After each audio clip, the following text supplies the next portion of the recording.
Okay, folks, welcome back, everyone. And we are still in the course on the bioethical issues at the beginning of human life. And today we're going to finish up what I hadn't finished on in vitro fertilization, some associated issues, and then into natural family planning, okay? Which, at least according to the teachings of the Catholic Church, is the healthy alternative. Physically, psychologically, and spiritually, all right? So let me close that door and we'll turn off the lights.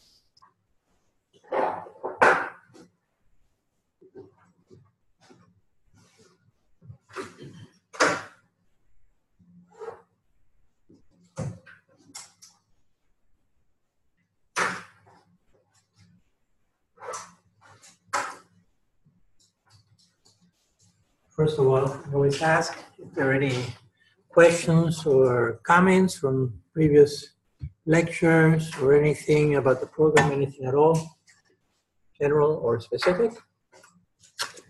Nothing at all. We're all ready to go. Got a little Cubanito coffee here to get going. And there are also pastelitos, thanks to Brazil. Thank you. Okay, so what we have left to cover still on in vitro fertilization is some further techniques of quality control, if you will, which involves pre-implantation genetic diagnosis. And then there is the issue of surrogate motherhood, surrogacy. Then there are the Snowflake Babies. And separate from IVF is artificial insemination. All of these have bioethical implications, all right? So let's go one by one. First, pre-implantation genetic diagnosis, or PGD. Pre-implantation genetic diagnosis. It's telling us already, the words are very significant and meaningful.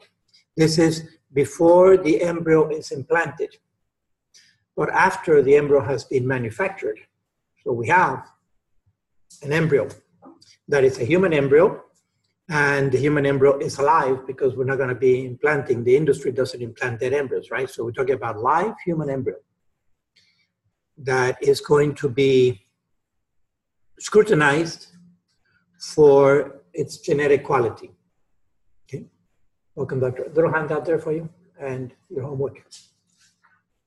All right. So this live human embryo is going to be scrutinized for his or her quality, genetic quality.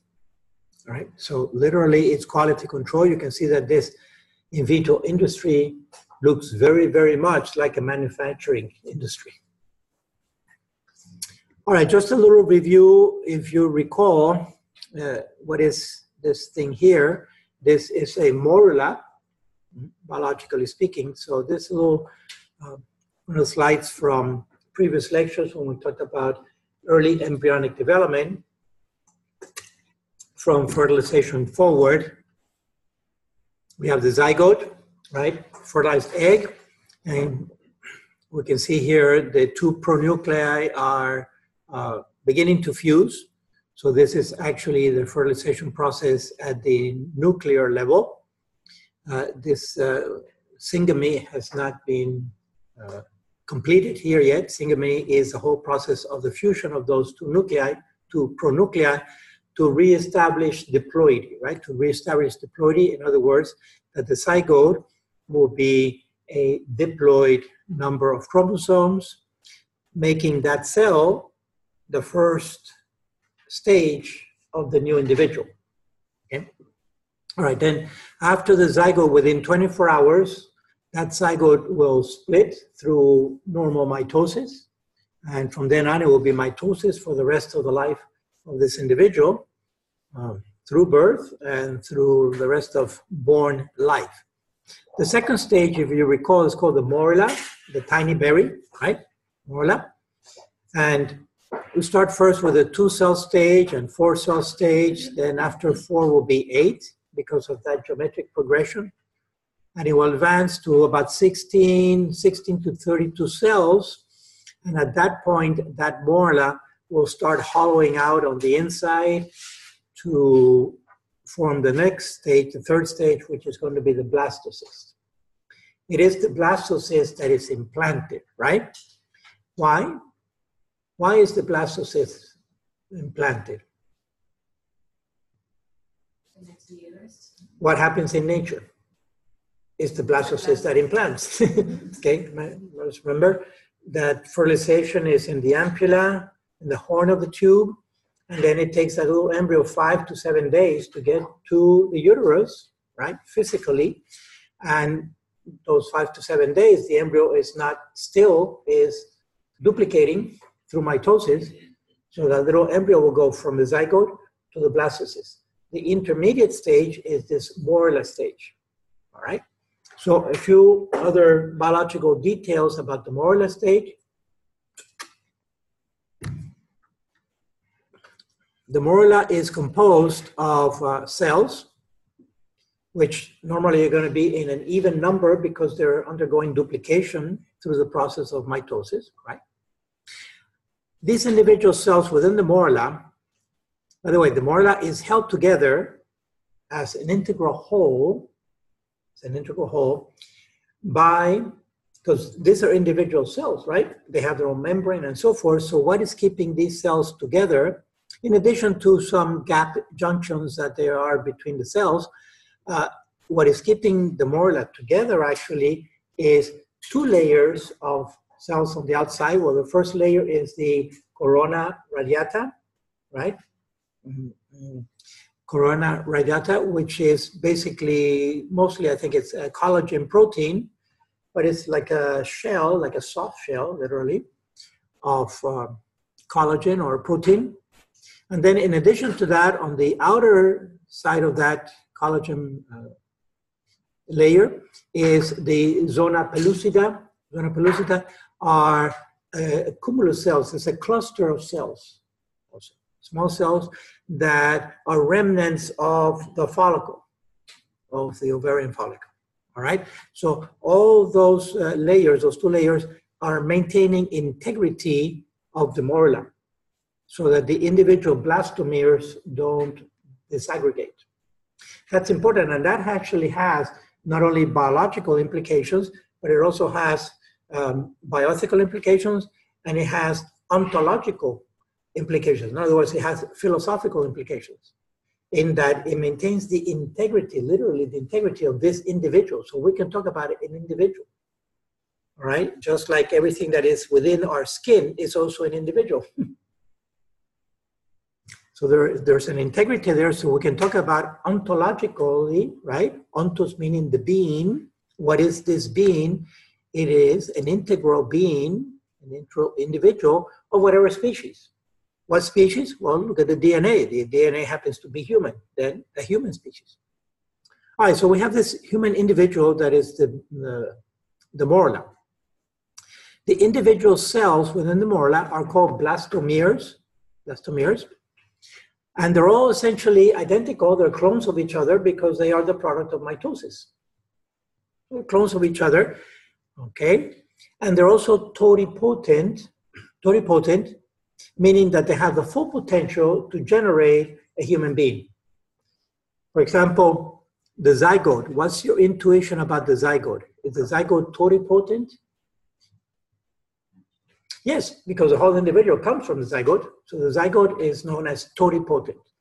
The zygote genetically has the full potential to generate an entire human being. That means that that zygote has to have the entire genome in that one cell, which is normal. That's what happens precisely at syngamy, at the union of the 2 pronuclei, all right? So this is very well designed, if you will. It works perfectly for every species. We're not unique on this. We don't have the exclusive about this or the copyright. It's happening in every species, actually, that reproduces sexually. When we progress to the morula stage, it turns out that the individual blastomeres also have the full genome available, and they have each blastomere has the potential to generate a new individual. And that's why it's important that they stay together, because if these blastomeres disaggregate, what are we going to get?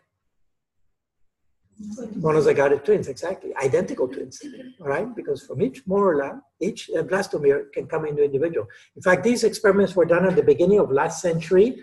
A German called Hans Spemann. I forget if it's one or two N's, but Spemann was looking at frog embryos and frog morally, which looked very much like human morally, like any morula at that stage, and he was just saying, well, he was kind of doing this, it's known today as systems biology, disrupt the system and see what happens. So he was disaggregating more then of frogs, and it turns out that from each one of the blastomeres, he got a little tiny frog. Okay, if he allowed the blastomeres to continue developing. In fact, they revert back to the zygotic stage. Each one, when they're disaggregated, becomes a zygote.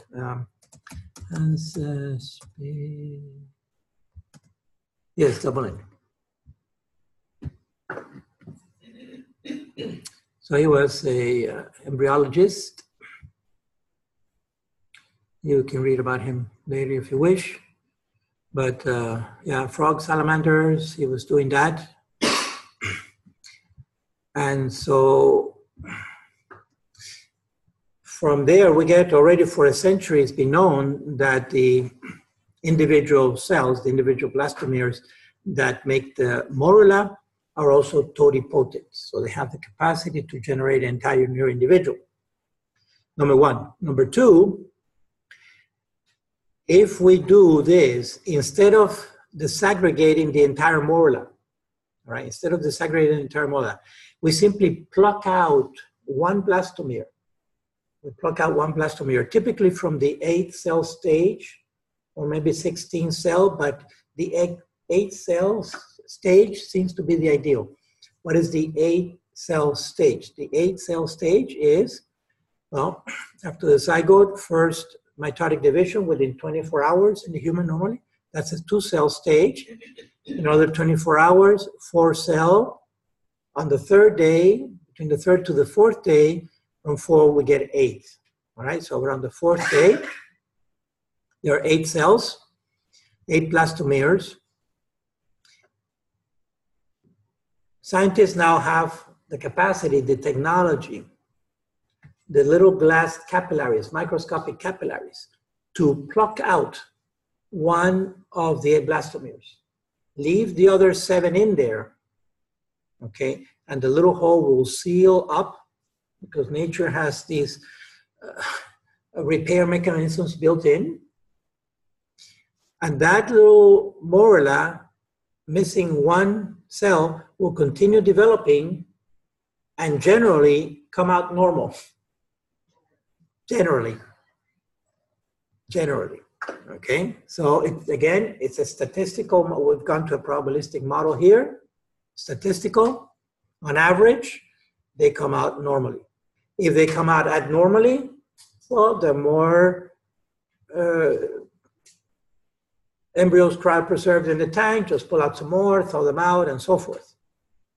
Okay. But what do we do with that one cell, the blastomere? Well, that's sent to the lab. So here's the morula. This tube here is just a little suction. It's a very, I think I spoke about this, a very gentle suction to hold the morula in place because it's a ball and the ball is going to be slipping, right? It's in a liquid environment. So this is a tiny vacuum. Imagine the sophistication of this equipment. For this to be a glass vacuum here with a blunt end, to just suction, imagine a vacuum cleaner holding a tennis ball, all right? But scale that down microscopically and to a very, very gentle suction, because if that suction becomes a little harder, it's going to suck that morula into the vacuum cleaner, into the tube. So imagine the sophistication of the setting of this instrument, and therefore the expense of that instrument, right? And here is a glass tube that is sucking out one blastomere, which is sent to the lab for genetic testing. Typically, minimally what they'll do is a karyotyping, which is the easiest one to do, to see if the number of chromosomes and the growth, what is known as the gross morphology of those chromosomes, from 1 to 23 pairs, make sure that they're pairs, okay? By the way, at that point, what can they tell also? They do a karyotyping. Remember karyotyping? It's a chromosome spread to see if there's the full number of chromosomes. What can show up here? Let's say that the mother is after 30 years of age. Her eggs are 32 years old, 35 years old. Down syndrome, right? Aneuploidy. So one of the chromosomes stuck and were carried over. So this can detect Down syndrome and many other genetic deformities. What can they also detect on the 23rd chromosome? Let's say the karyotyping is normal. Exactly. XX or XY. All right. So the industry can tell already if this little morula is going to be a male or is a male or a female, boy or girl. Then here's the selection. Here's the quality control. Of the 4 morulae, 2 passed quality control, they have the green check, and 2 did not pass quality control for whatever reason. It could be that there are genetic defects, or it could be simply that these 2 morulae, even though they are genetically fine, at least from the growth morphology, they happen to be the wrong sex, right? The wrong sex, in other words, the couple, and again, we're just going on what is the national prejudice and kind of the universal prejudice for couples, especially for the firstborn child. They want a boy. They want a boy, okay? And so this can just be normal girls that are being selected out because the mere fact that they're girls, that they're women, they cause more problems, et cetera, you can stack it up. For those of you who are not watching, I have 5 women, 5 ladies in front of me in the classroom. All right? And I think that is at the point that this is extremely discriminating. So where are the women liberators, you know, against they should be outraged at this process. But that is the honest truth. And by the way, in the United States today, all right, 15 February of 2019, this is not illegal. This is not illegal. Sex selection is not illegal.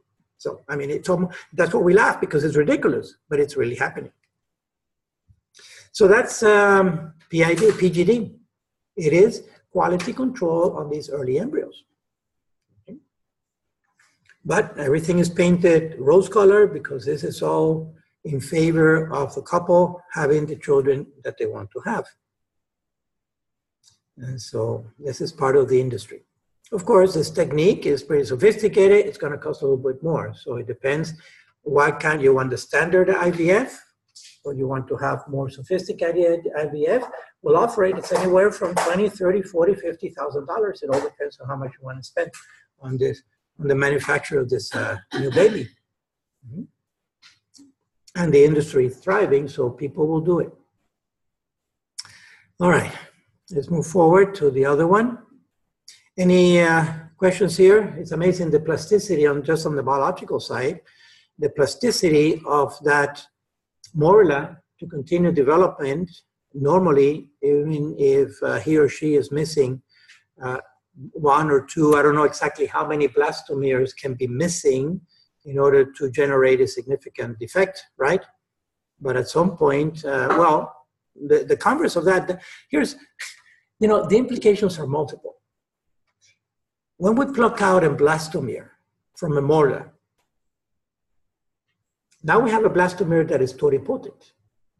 In fact, functionally, that is equivalent to what? Exactly, that's equivalent to a zygote.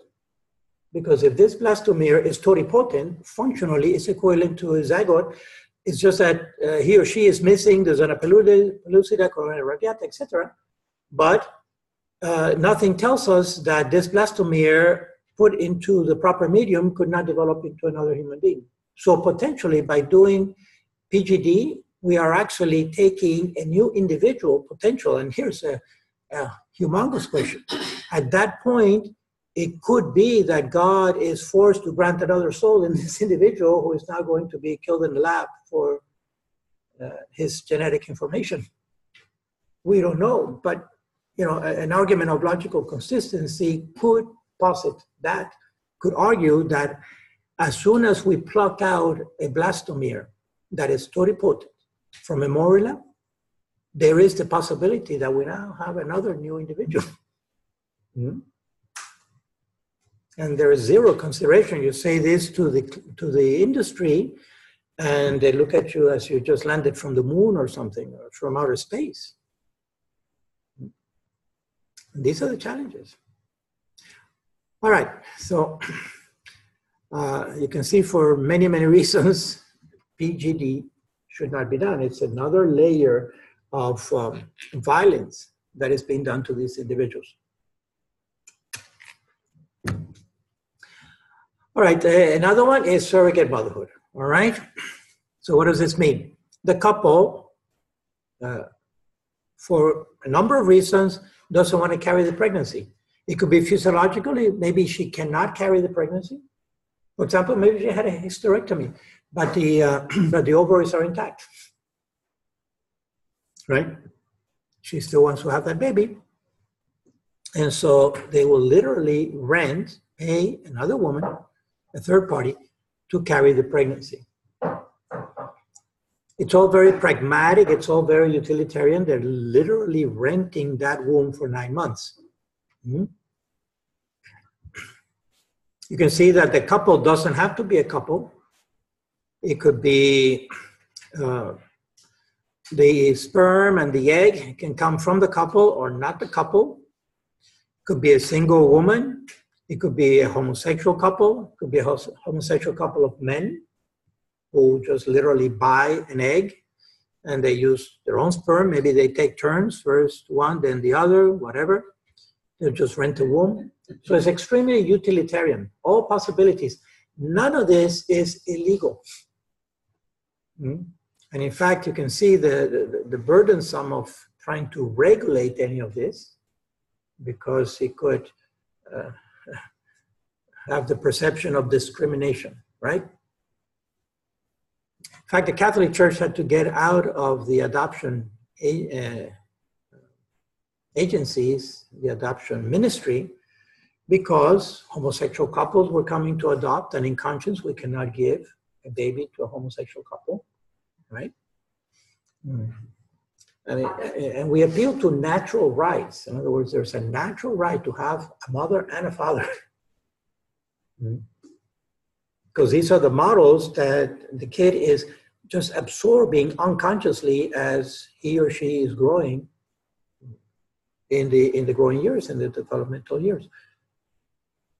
So these are natural rights. That's what we appeal really to natural law. What happens in nature, some of what happens in nature has bioethical implications. It tells us how things should be. Yeah, Monica, you have some questions? So for like a secular bioethical, right. They would say this is okay. Absolutely. Yes, because in general, what happens, the predominant principle that dominates in secular bioethics is just utilitarian. Can it be done? All right? And it's utilitarian, and the backing of that is going to be legalistic. In other words, as long as it's not illegal, don't do anything illegal. We don't want to break the law here. Okay. But as long as it's legal, why should it be unethical? Why should it be immoral? Okay. The couple can pay for it. They have all the indications they can raise these children, and if they want them. So simply it acquiesces to the technological imperative. The technological imperative, anything that can be done will be done sooner or later. That's the technological imperative. Very scary, because then we have technology ruling, and technology develops its own bioethics, if you will. So this surrogate motherhood, what happens? Obviously, from our perspective, it's an intrinsic evil because it is denying this child his or her natural mother. There's a gestation, and we know already it's well known that there's a lot of bonding that happens between the mother and the child during those 9 months. Okay? And part of that issue has already surfaced, and it became an international scandal back in 2013 and 2014. You may have heard there was an Australian couple who went through IVF, but she did not want to carry the pregnancy or could not carry the pregnancy. I forget if it was physiological or psychologically impediment, but the point is that the wife did not carry the pregnancy. So they sent the embryos out to Thailand. And the industry procured in Thailand a young lady from the streets who was selling candy. What does it tell you? It's a poor young woman selling candy, all right? How much can she make selling candy? So they dangle the big money in front, which is not that much really. Maybe they'll pay $200, $300, $400, equivalent of that, to carry that pregnancy, right? The industry, of course, is charging $2,000, $3,000, or $4,000 to do this process, in addition to everything else. So they implant and they do the trial thing of 3 or 4 that insert. It turns out that 2 actually implant. Now the couple only wants the 1, but 2 implant, and one of them turns out to be Down syndrome. And so the couple said, we don't want the other one. Take it out. And now the Thai mom says, I'm not taking it out. And it became an international scandal because they went across boundaries also. Now they went from Australia to Thailand. Okay, and human rights groups picked it up finally, and they see the abuse for this woman who is now pregnant with the embryos of the Australian couple. And she went to court. It was amazing. So she actually gave birth, ended up giving birth to both, gave the healthy one to the Australian couple, and kept a Down syndrome child. So now you have a lady who is selling candies with a Down syndrome child as a single mom to raise this kid. Well, of course, she sued this couple, who happened to be a rich couple, sued them for maintaining this kid for life. But even so, you see already what's happening, the manipulation of life back and forth, simply because that couple wanted their kid no matter what, you know, and they were willing to go through any length of process to have what they paid for. So you see, it just lends itself to the possession of life, of human life. So that's surrogate motherhood. Okay.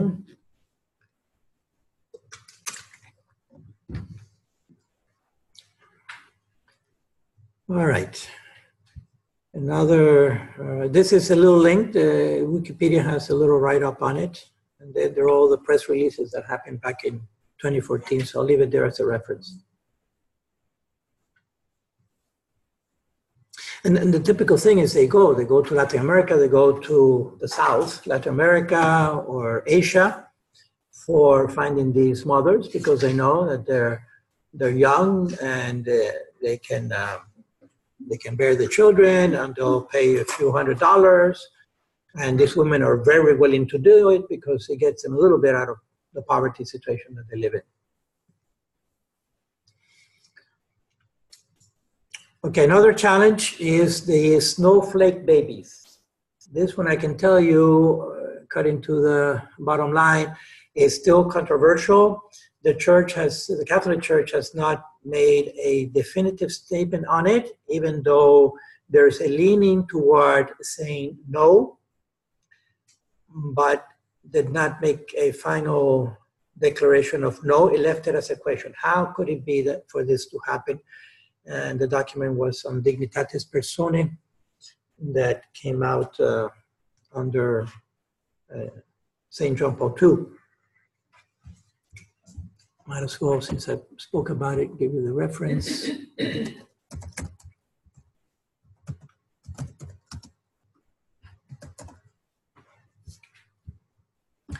It was an instruction from the Congregation for the Doctrine of the Faith, the same congregation that put out Donum Vitae in the 80s with regards to in vitro fertilization. So I'm just going to copy this link and paste it down here.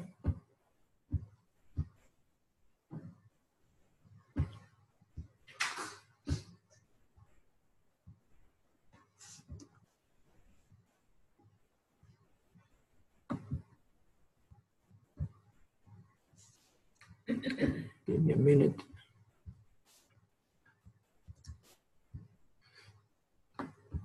Okay. Let's just make it a little smaller.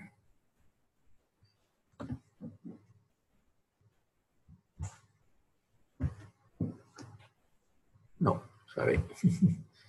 Do this little editing. I'm not too computer savvy, but I have some old tricks here. You know more than I do. This is truly a teamwork. Yes, it's a teamwork, okay? So I don't think anyone knows everything about computers, but if we put our collective minds together, it's like a hive situation, right? Like the ants or the bees, when they come together, they can form the whole thing. All right, so what do we have? We have a blastocyst, which is human and alive and ready to be implanted. But it's he or she is a spare blastocyst, right? So this is the product of an in vitro fertilization where the woman ovulated a dozen eggs, and the dozen eggs were fertilized when they were fresh, because that's the best time to fertilize eggs. And then they were put in the incubator for 4 to 5 days to bring those dozen zygotes to the blastocyst stage.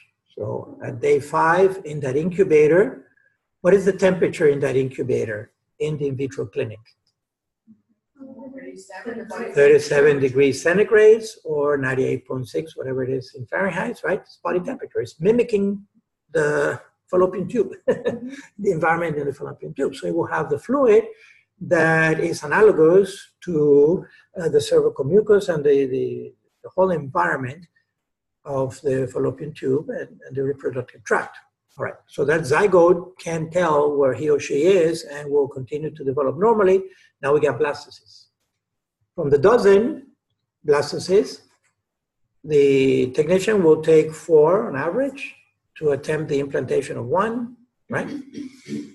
Now we have 8 blastocysts.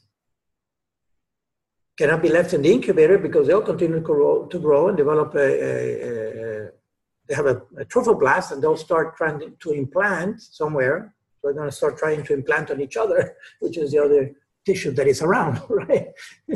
And so we got to do something with these 8 blastocysts, which are human, alive, and waiting to be implanted.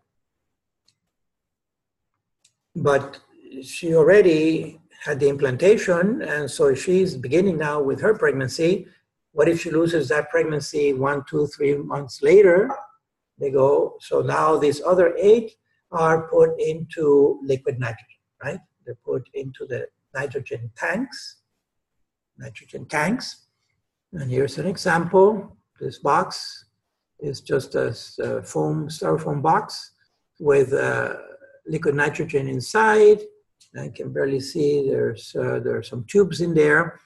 And so the embryos are dipped into liquid nitrogen, and they will crystallize, essentially. They will crystallize.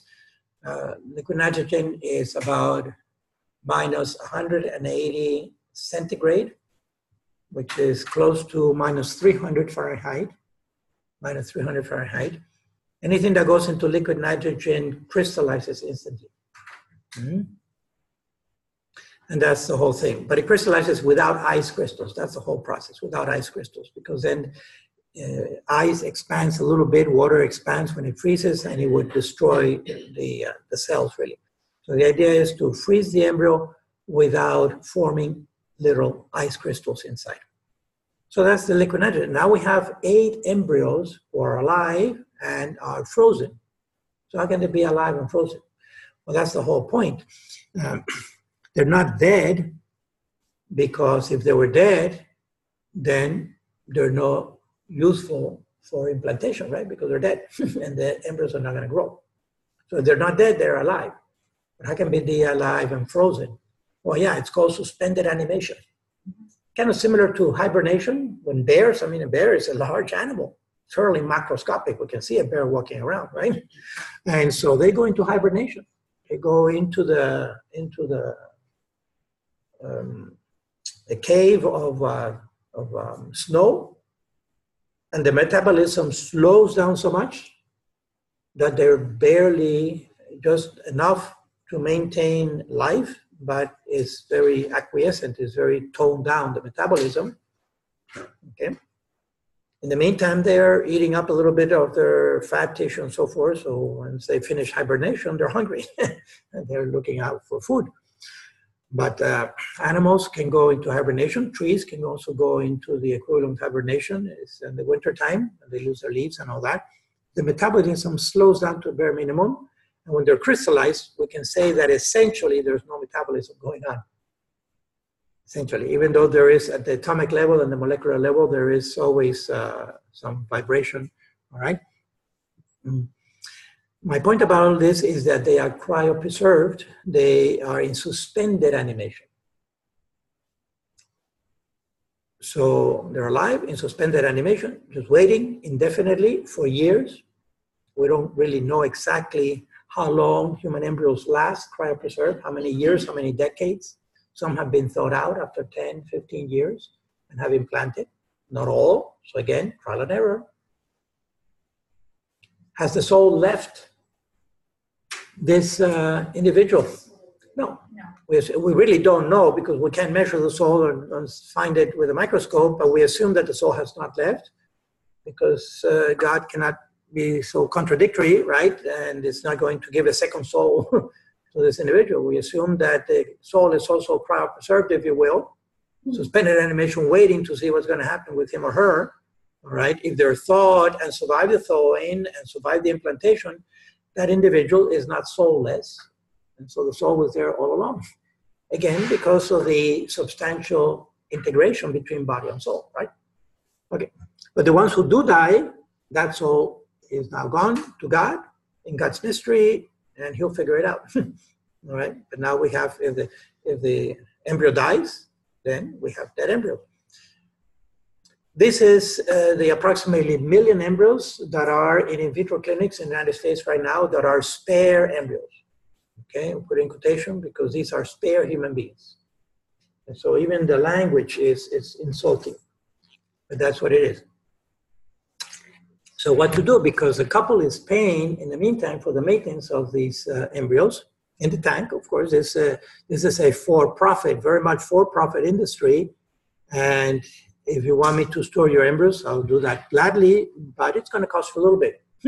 So maybe $200, $300, $500 a year, whatever it is, depending on how pretty the clinic is. The point is that the couple is paying, but now they have Junior. The Junior was born, fine, beautiful, and now they have the baby at home that they wanted, and maybe they'll do a second implantation, but they're not going to do all 8 or 10 who are in the tank. So what to do with those spare embryos? Okay.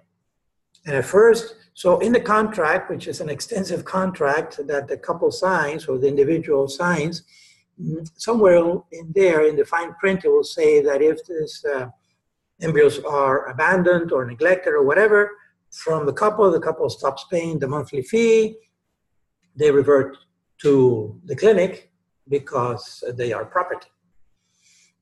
And then the clinic decides and disposes, and periodically they'll have to clean out their tanks, right? Because otherwise, over the decades, this industry started in Louise Brown, 1978, 79 in Great Britain. So 80, 90, 110, it's going to be 40 years for this industry to have been going on already.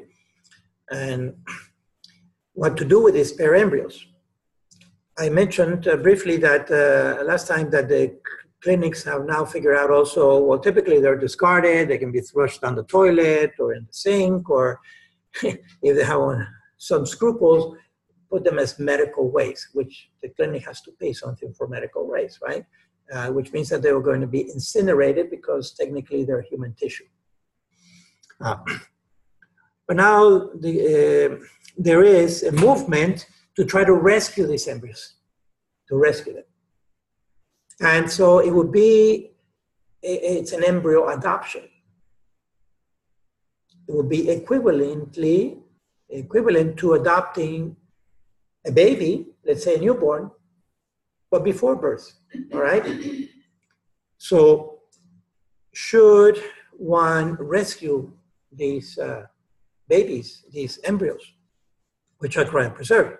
What's the case? Again, it would be a couple who is infertile, who would otherwise go through in vitro, for example, but instead of going through in vitro, why go through the whole process beginning with the hyperovulation, which risks her life, and so on and so forth, if there are now spare embryos available?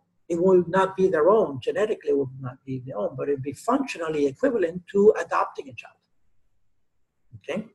And so why not?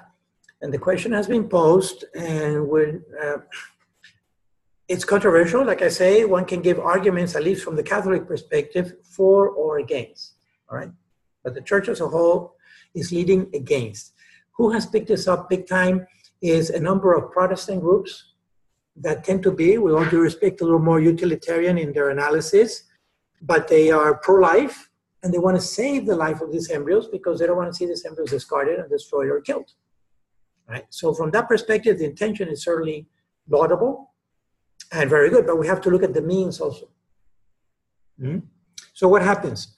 Well, what happens is, like the second part of the in vitro process.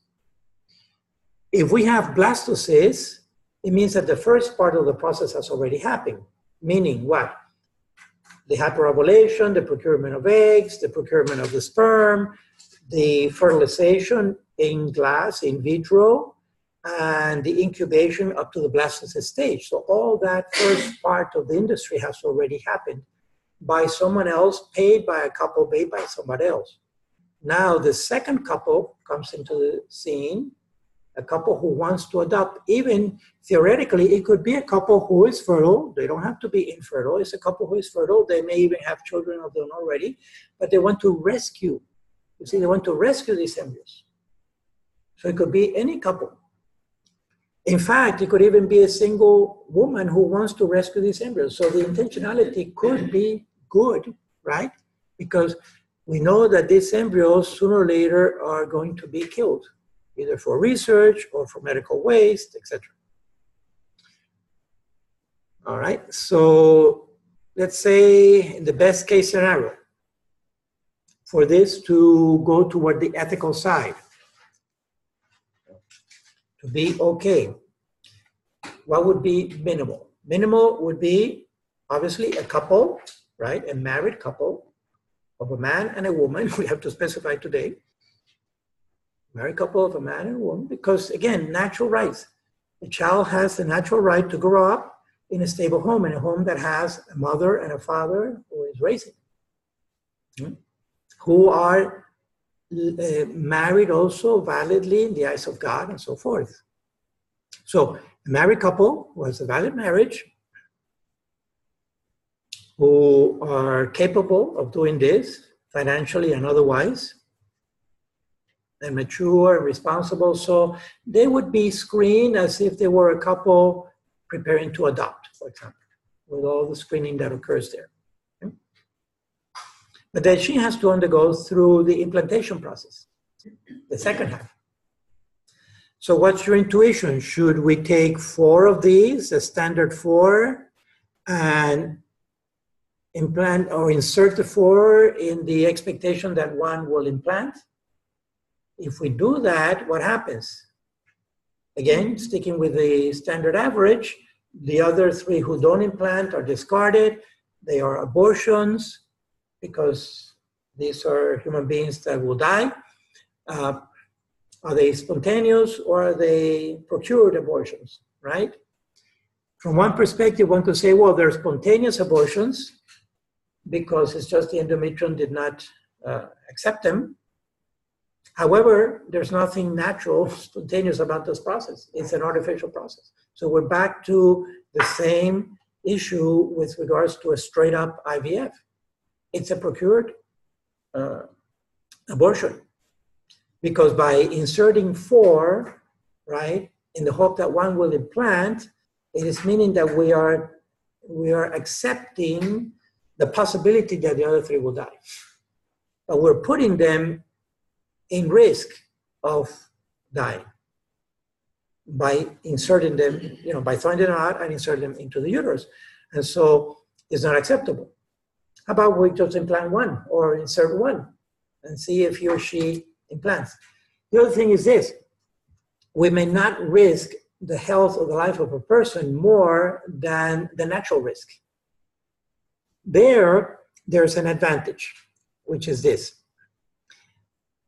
What is the pregnancy loss? What is the average pregnancy loss for the human species naturally in nature? In other words, how many miscarriages and spontaneous abortions occur in the human species, right? We can look at that as a baseline percentage and not risk the life of this embryo greater than that. It turns out, depending on who you read and how it's measured, but globally, it's about 50%. In other words, most of those spontaneous abortions, I'm talking about now spontaneous abortion or miscarriage, right?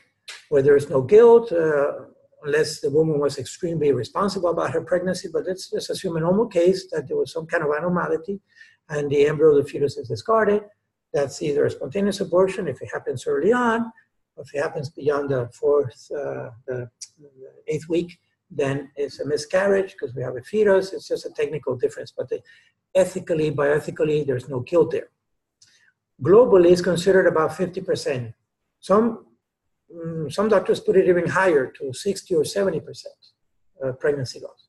What does that mean? That means that on average, for every human pregnancy, half of those pregnancies don't make it to term. That's what it means, right?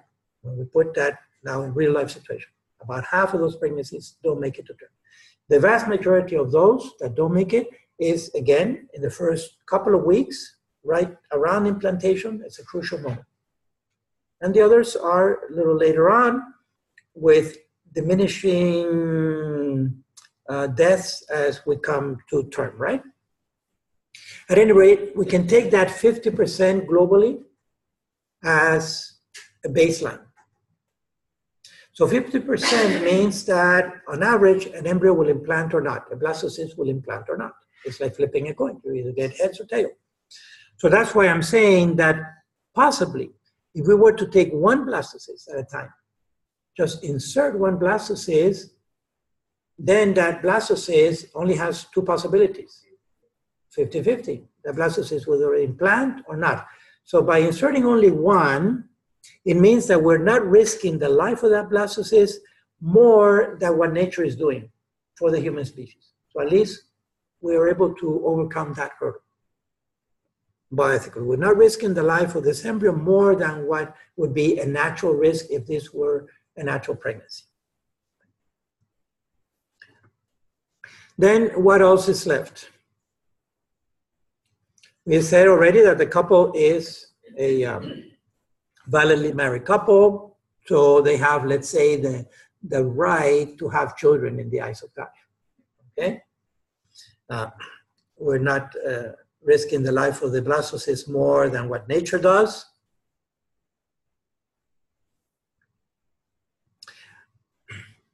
It's still not the product. There is a separation between the unitive and the procreative dimension because this couple's intercourse is separate from this couple's pregnancy, from being pregnant, all right? So there is a separation there.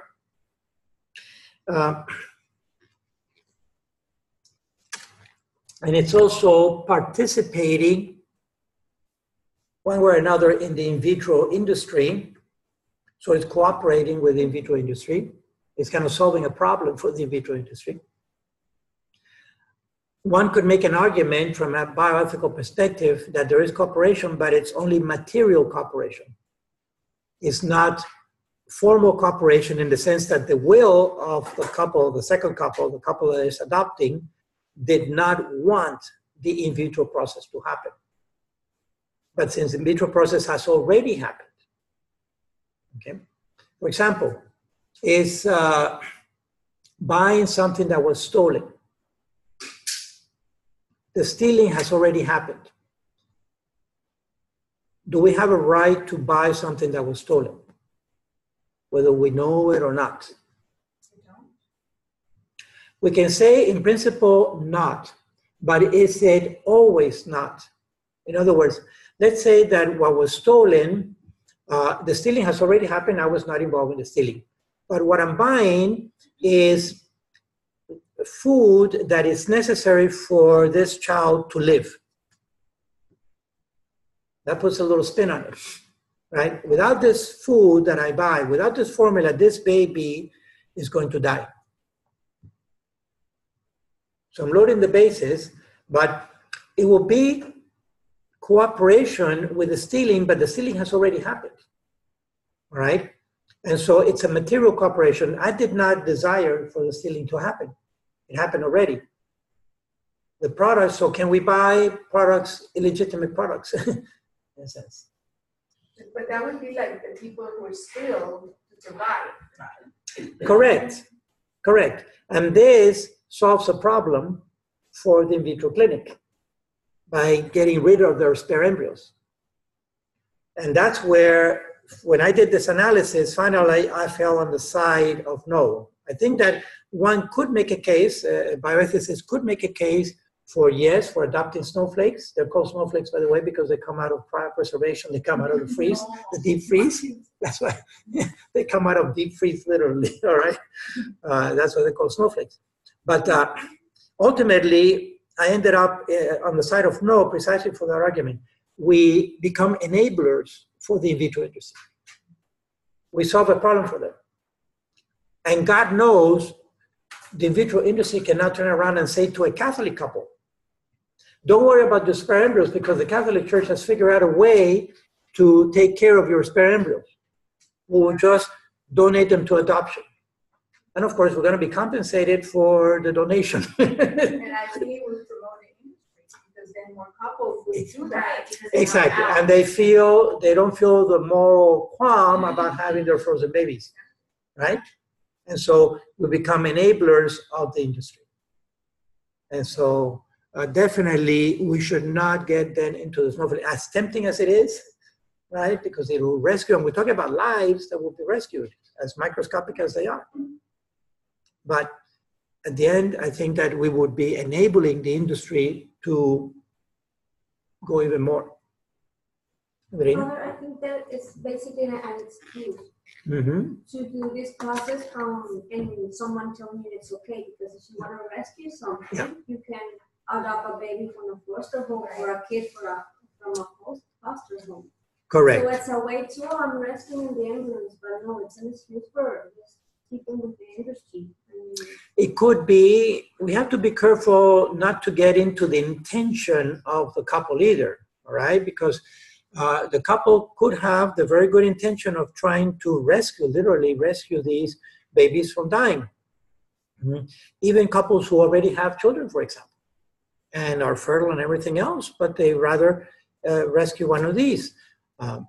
But I see what you're saying. Yes, it could be seen as an excuse, even at the subconscious level, because there happen to be very few babies available in the United States. It's extremely expensive to adopt a baby, you know, as expensive as going through in vitro. Yeah, it's the same cost, essentially. Pretty much, it's 10, 20. Sometimes less than in vitro. Yes, it can be, because, and it's mostly lawyer fees because it's extremely expensive, right, to do it legally, for sure. And even so, it's even if a couple wanted to pay that amount, they're hard to find the most desired baby, which is going to be a white baby with blue eyes and blonde hair and perfectly normal and so forth. What is available in the United States by way of babies, newborns? You know, the minority babies, the crack babies, those are the ones that are available. And so couples generally don't want to adopt those. Everybody wants their perfect child. And so they'll go outside of the country to adopt them. They'll go to Eastern Europe, for example, where they're blonde and blue eye and Aryan-like, but poor, and so they'll adopt over there. And then there's the whole, an international adoption is even more costly, but it's legal.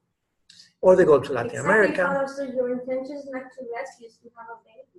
That's what I'm saying, because if you want to rescue, you can adopt a baby here from the United States. Right. But if you go to Australia or whatever to adopt, it's your desire for having a healthy baby, not to rescue it. Exactly. So it could be mixed, right? The intentions have not been fully purified. That's why you like when you adopt a puppy, you want a puppy from not a mixed puppy. So right, pure breed. Nice and you don't want a rescue dog, for example, that may have some. I would disagree with that in adoption. Yes, for the very rich and famous people that just do whatever they want just for the looks of looking good, yes. Right. But if you have a couple that genuinely wants to adopt a baby that looks more similar to avoid issues, especially with the ones that already have children and school age kids saying, why don't you look like you don't want that either. So I understand wanting to go to other countries where it's more similar to your background. Like a lot of people go to Colombia and Miami to adopt babies because at least know that it's not their child, and they are always explaining the process, but it's more similar. You have that less awkward, oh, that one doesn't look like you situation. Exactly. So I think it's, like Father said, it's really hard to try to guess at the intent of a person. Exactly, and the person can have, a couple can have mixed motives for doing this, right? There may be a generosity of wanting to adopt a child, but there can also be some selfish motives in there that may not be fully thematized and not be fully aware of. But there is that.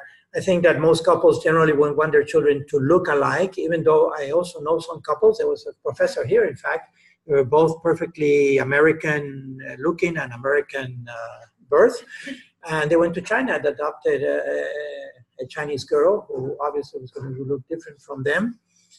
But they did it on purpose because of this issue that there's a huge discrimination against girls in China for the very reasons that I've spoken about. Mm-hmm. So really, at the end of the day is like in medicine, right? If you've seen one patient, you've seen one patient. Each patient, all right, they all have a cold, but this cold is particular to this patient. Mm-hmm.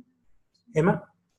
I know a person that went out of Florida to get to have a boy instead of a girl.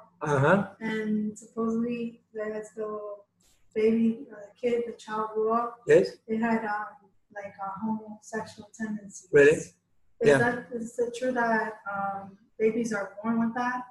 So this couple adopted an embryo, a snowflake, or adopted a born baby already? It was newborn? an embryo. It was an embryo. So they did the snowflake rescue. No, they didn't do the rescue. They just did natural IVF, and they got to pick the sex of the baby. Oh, I see. So they did PGD. They did. Oh, okay. So they did this. Right. Yes. So they chose the male more or less. Right. Right.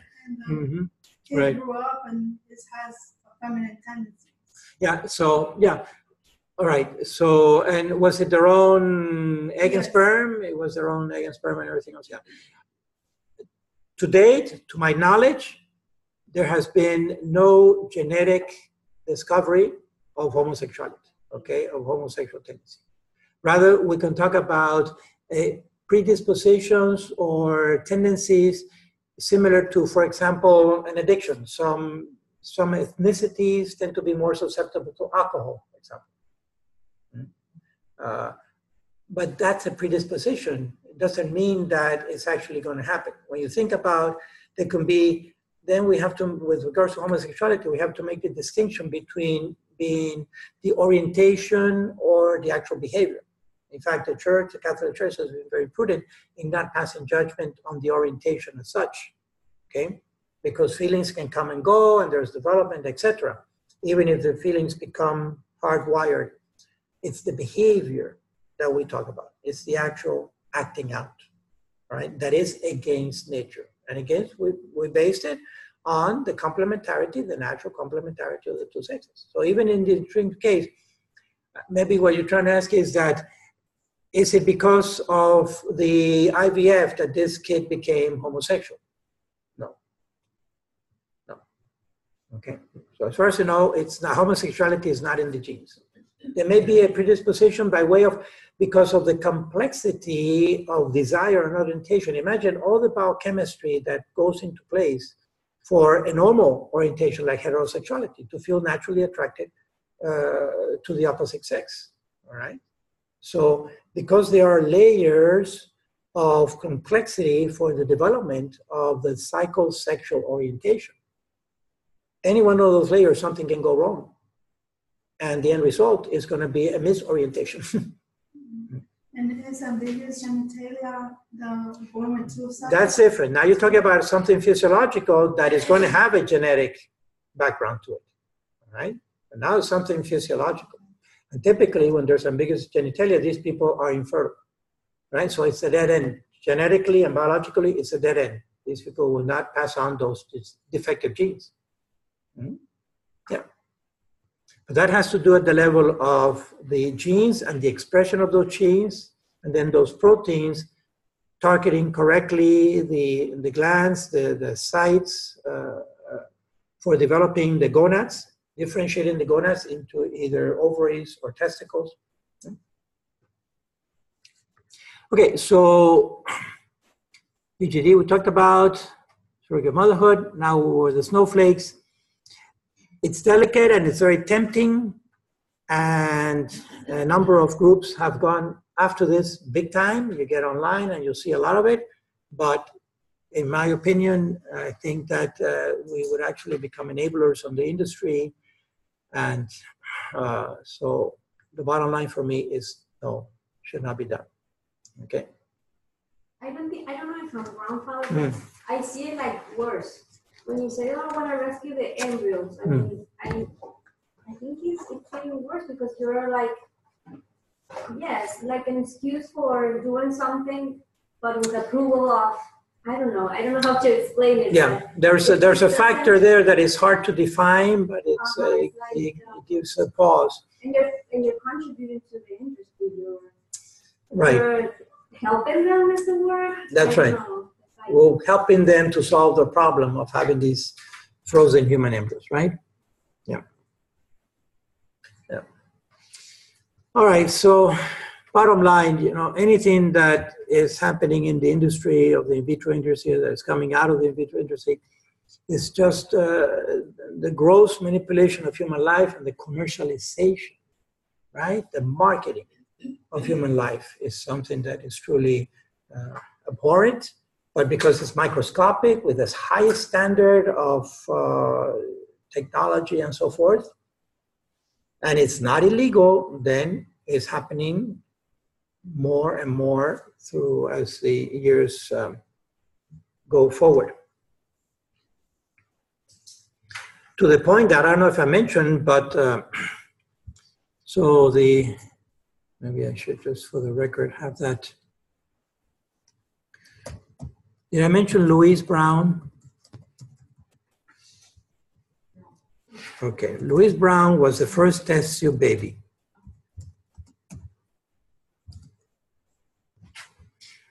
She was manufactured in 1978, and she was born in 79 in England,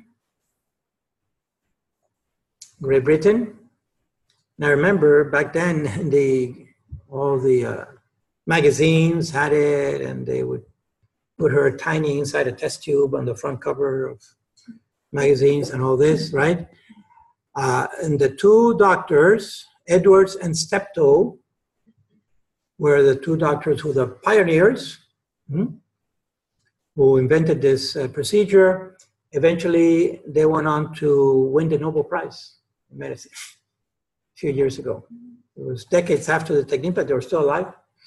And so you can see that the medical community and the scientific community as a whole praises this as a great, great achievement for humanity. Okay? Giving infertile couples the possibility of having children. So Edwards and Steptoe. the biological proof of success only happened decades after Louise was born, because biologically, what did she have to do further to prove that this technique fully works?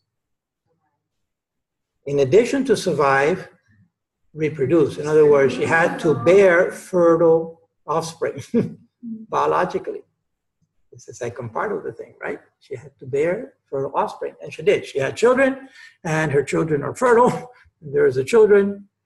And so until that whole thing happened, which takes decades, right?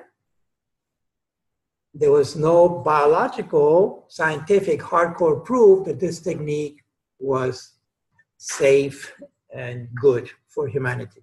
But when that happened, then all the floodgates opened up and the industry just went off the Richter scale. And they got the Nobel Prize. Now, let's look at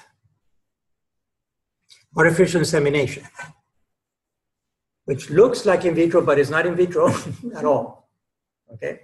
In fact, the very word, by definition, artificial insemination, the fertilization is in vivo and not in vitro, okay? So basically, this is assisting, it's assisting reproduction, not substituting reproduction. So that the fertilization will still happen in place, literally, anatomically in the ampulla of the woman. That's the locus, the place where fertilization should happen. And because that's the place where fertilization should happen naturally, we need to leave it alone. We don't have a right, we don't have an ontological right to move it from place, because it happens there for a reason precisely. So that it will take on average 5 to 7 days for that little embryo to travel and do his thing or her thing to grow up to the blastocyst stage, so that then the blastocyst is ready for implantation. Okay? So there's a reason for happening there. So with artificial insemination, this is a diagram simply of collecting the sperm and then inserting that sperm into the uterus so that then the sperm can do its thing. You can see that this functionally is assisting procreation, but not substituting it in the lab. So the fertilization itself is in vivo. Okay? So it's not in vitro fertilization, it's in vivo fertilization. The fertilization, and if the fertilization happens or not, then that's going to be nature's way. It could be, for example, the simplest case is that the man is not producing enough sperm. Not producing enough sperm, but they are competent. You know, the sperm is competent, but not enough. Maybe less than 1 million or whatever. Okay. There could be a justification, a bioethical justification for undergoing artificial insemination or assisted insemination by doing this, but we have to maintain somehow the union between the procreative and the unitive, right?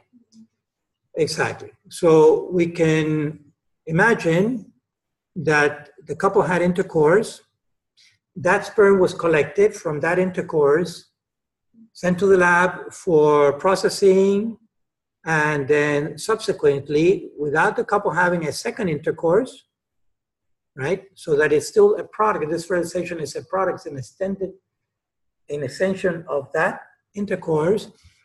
The insemination is done, and then leave it alone and see if the egg fertilizes or not. Obviously, she would have to time herself so that she is ovulating, okay? So it comes down to how to collect the sperm during intercourse, okay? And the possibility would be with a perforated condom that does not have spermicide on the inside, of course, because some condoms have spermicide also, all right? So a condom, but the condom is not being used contraceptively, all right? And that's why the perforations. So perforated condom with just pinholes, because we're talking about microscopic cells here. A perforated condom physically demonstrates that the condom is not being used for contraceptive means. It's just being used as a collection bag for sperm. But the fact that it has been perforated with a few holes means that literally some of the sperm will go through that, some of the semen will seep through the holes. So definitely it's not being used as a contraceptive.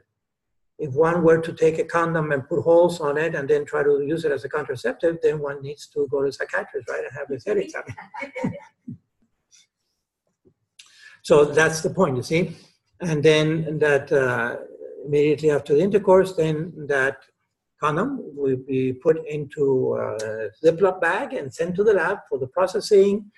The woman will come in for the procedure in the hope that that fertilization can take place, okay? So that's a possible scenario that is being respectful of maintaining the integrity, if you will, between the unitive and the procreative. This fertilization would then be an extended product of that intercourse because the sperm is being assisted, but not, the process is not being substituted as such. It's a subtle difference between assisting and substituting, but bioethically, it makes a difference between yes or no. Mm-hmm. And I hope you can see that this is truly assisting, but not substituting the fertilization itself, because the fertilization is going to be in vivo, in the proper place. Whereas in vitro, by having the fertilization outside of the woman's body, automatically that makes it a substitution, as opposed to just assisting. Also, the selection is still natural, right, Father? Exactly. Because the most fit is the one that is. Yeah, but this is forcing a little bit because the selection is going to go from here forward. But if the husband is producing less than the normal 100 million sperm, already we're hedging, you know, we're interfering somewhat with selection here. So there is an interference with selection. Okay, we're favoring these sperms which could be weaker. We don't know, because we're not going to examine each individual sperm, right, of the millions. And so it's hedging it, but it's still leaving, in my opinion, leaving enough of selective process in place. Also, remember, there's another selection process at the time of implantation, just coming down and implanting. 50% will not implant, so that's another selection process that is intact because we're not going to interfere with that one. At that point, we already have an embryo. So it is hedging a little bit the natural selection, but we're allowing the body to kick in on the second half, or even just getting there for sure. Again, both tubes are available, so as many sperm in principle are going to go in through the other tube and get lost. So, Father, yes, they've still, either way, they have a lower sperm count, but this process just cuts the travel. Yes, that's right. It hedges the percentage, if you will, with fewer sperm. Concentrating. Exactly. Okay, right. I mean, it could be other things also that don't have anything to do with this specifically. It could be erectile dysfunction, for example. You know, it could be a number of other issues involved. Mm-hmm. What I'm trying to point out is that with artificial insemination, because the fertilization happens in vivo, is assisting instead of substituting, and therefore it may be justified, but then other conditions still need to be in place. What conditions? Well, we would consider them obvious, but not necessarily outside of this institution. For example, that it should be a couple who is validly married and not just a single woman, for example, using sperm from bank. It should not be with a surrogacy, for example. It should be on the wife, the one who is producing the egg. So other things need to be in place. It should be a married couple and so forth. Has the church made a declaration or something like this? Or? So I'll tell you what has happened is that actually in the catechism where it talks about in vitro fertilization, condensed fertilization as intrinsic evil and so forth, but then there is a parenthesis there that has artificial insemination included in the parentheses. And in my humble opinion, that was a typo. This got put into the catechism without consideration that this is actually assisting instead of substituting. That has caused some confusion. But that principle of assisting versus substituting is valid in bioethics, okay? And when you read the ethical and religious directives, the ERDs of the Catholic Church, it actually makes a distinction between in vitro and artificial insemination. Or it says, actually it says, anything that may assist reproduction as long as it doesn't go against the laws of nature, something like that, would be okay. Mm-hmm.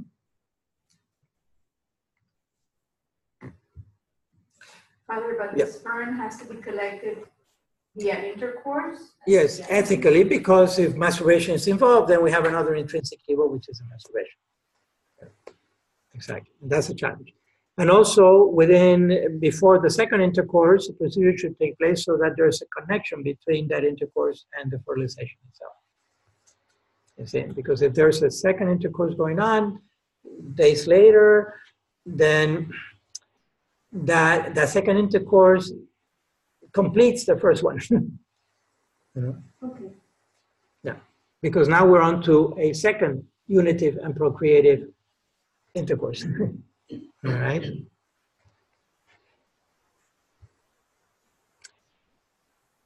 Okay. All right, so this is a good time to take a little break because now we're going to go into NFP until the end, the second part. Again, if you have any questions or comments, this was completing things that I didn't have a chance to complete the first time around with IVF. There are now some other techniques that have come up. I don't know if you saw it last year, there was another technique called three-parent embryo, again in Great Britain, because they're being the pioneers on this. Three-parent embryo, which involves in vitro. We'll cover three-parent embryo and chimeras, which is the mixture of embryonic tissue between human and non-human. Exactly.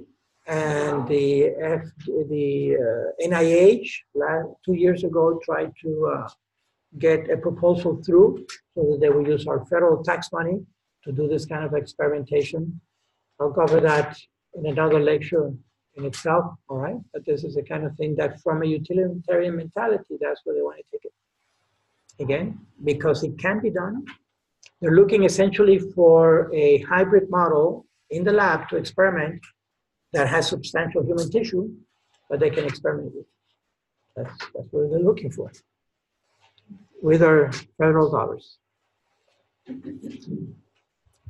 Okay, so a little break here. I'm going to stop the recording and we'll pick up after the break.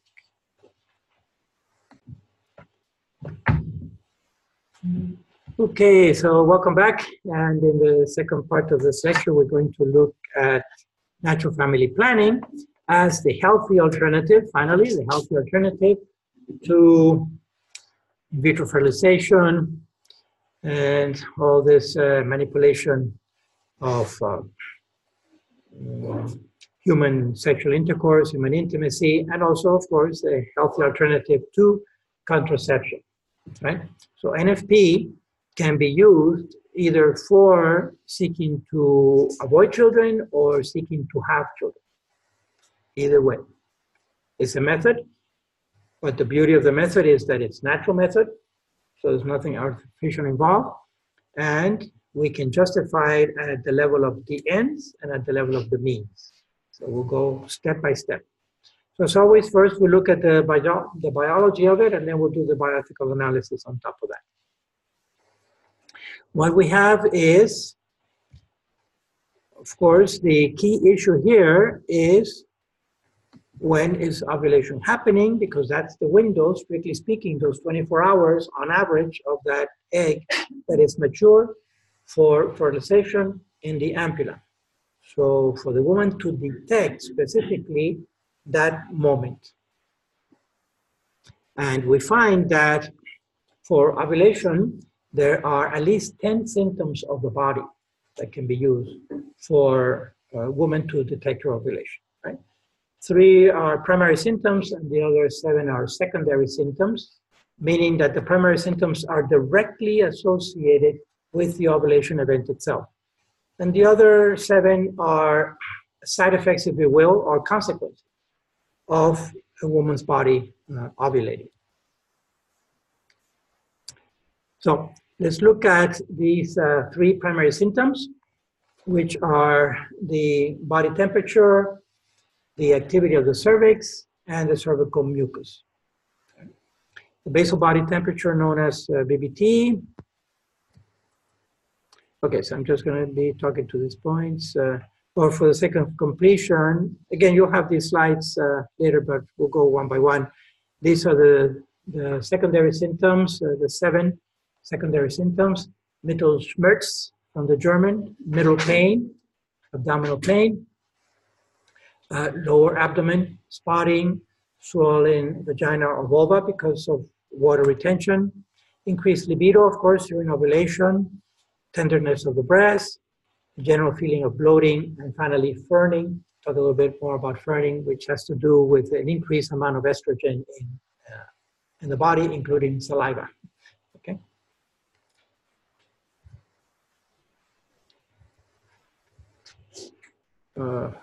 I should put this slide at the bottom.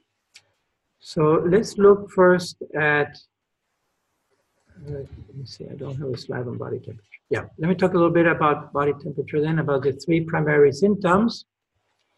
Basal body temperature is what we talked about, the 37 degrees centigrade, or the 98.6, is it, Fahrenheit, for our normal body temperature.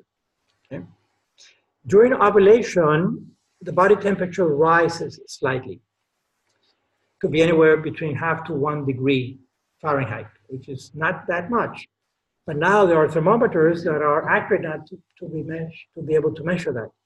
And these thermometers, which can also be digital thermometers, right, can go down to centesimals. So it's pretty accurate. And however, the body temperature can also change with other just activity. When we get up in the morning and we start moving around, our body temperature is going to start fluctuating. Also, if we have a small infection, we have a cold or something like that, or maybe a UTI, that's also going to raise the body temperature because the infection raising temperature is a reaction, natural reaction to an infection. And so this ovulation temperature increase could be masked by other events of the body that also raise the body temperature. Okay, so of the 3 symptoms, is the least reliable one. But it's there and it's directly associated with the ovulation event itself, with the rupture of the maturing of the follicle. So, and there's one method that is based measuring the body temperature. So if a woman, a wife wanted to use this method, the possible scenario will be something like this.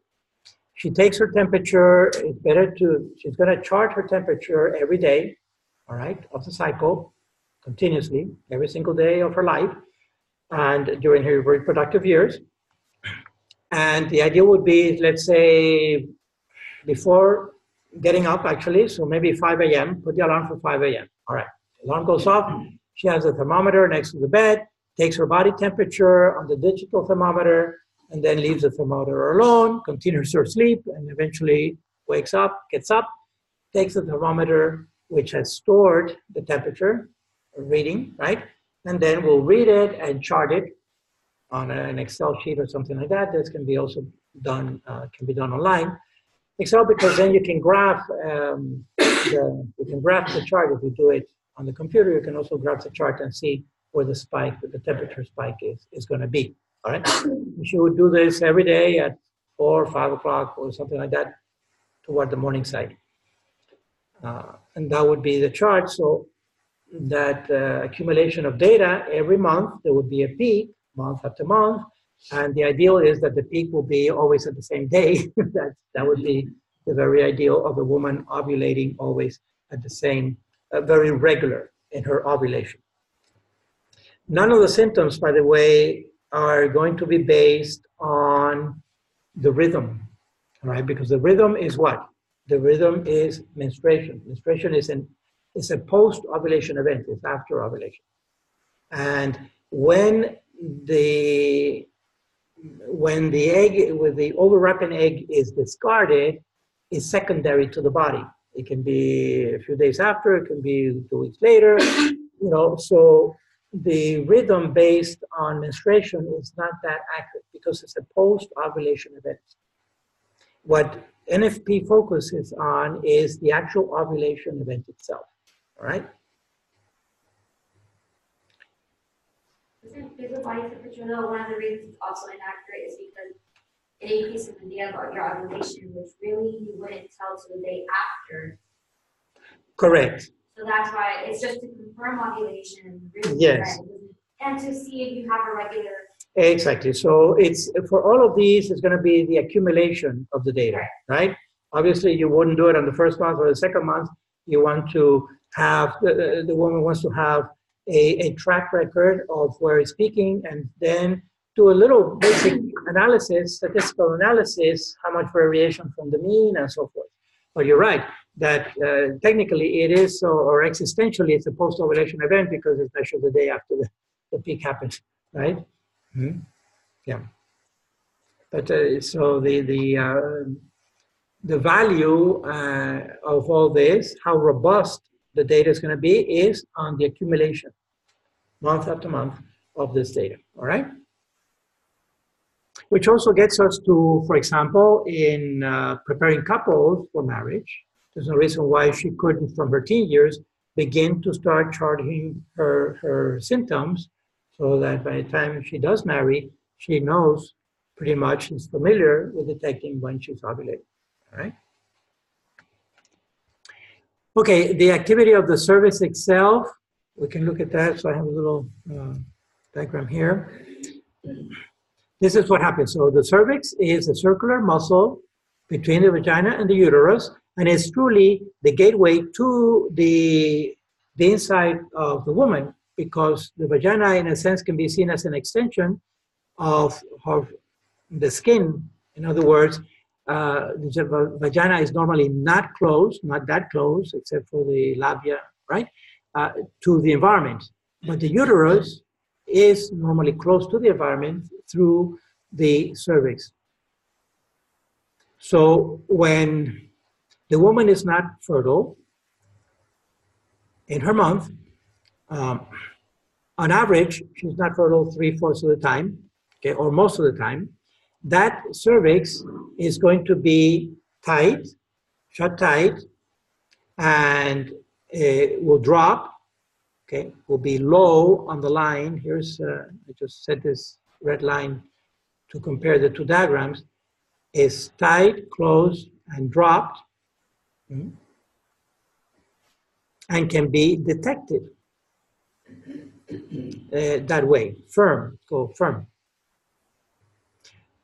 When she's fertile, when she's ovulating, the cervix will rise, okay, and will become softer, and the os, which is the opening, right, os, will be larger, literally open up a little bit, all preparing to receive possible semen from the intercourse. So this is a physiological design, if you will, for preparing the reproductive tract for possible fertilization, okay?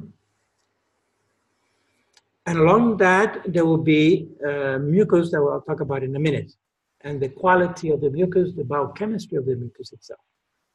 So these are actual photographs, and when cannot be seen here too well, but another interesting factor is that when she's infertile, the cervix will actually displace off-center slightly.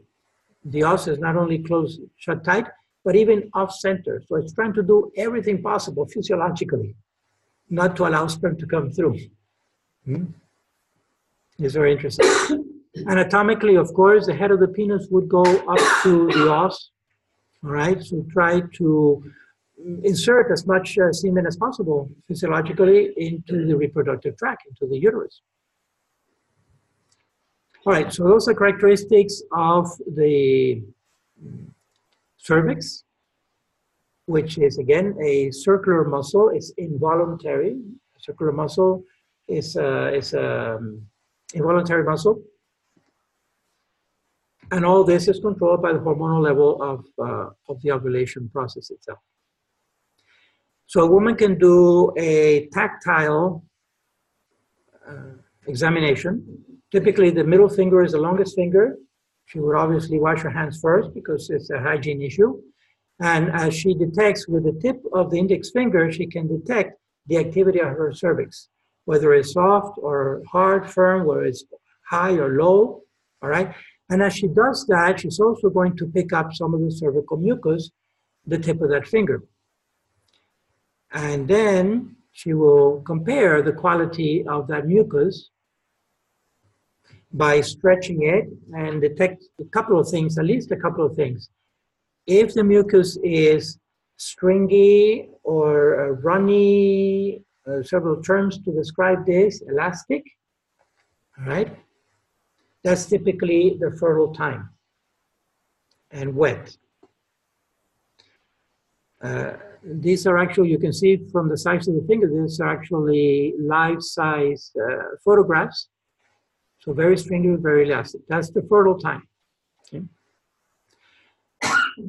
In contrast, on the opposite end is when it is tacky. It's called tacky. It's opaque, not clear. This is like the clear white of an egg. A chicken egg, right? The egg white, which is transparent, elastic like that. When she's infertile, that mucus will change the actual chemistry, the biochemistry, the structural aspect of the polysaccharides that make the mucus will change structure, all right?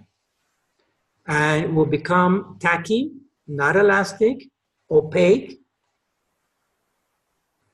and that's when she's infertile, because that then is serving, that mucus is serving as a plug. If we were to see this microscopically during her fertile time when it's elastic like this, so the cervical mucus has several qualities. It is a germicide, for example, and it's also a lubricant for the actual intercourse. And it is also a nutrient for the sperm. That's why the sperm gets to live 5 days within the tract, because the mucus supplies food for the sperm. And it is also a transporter, a highway.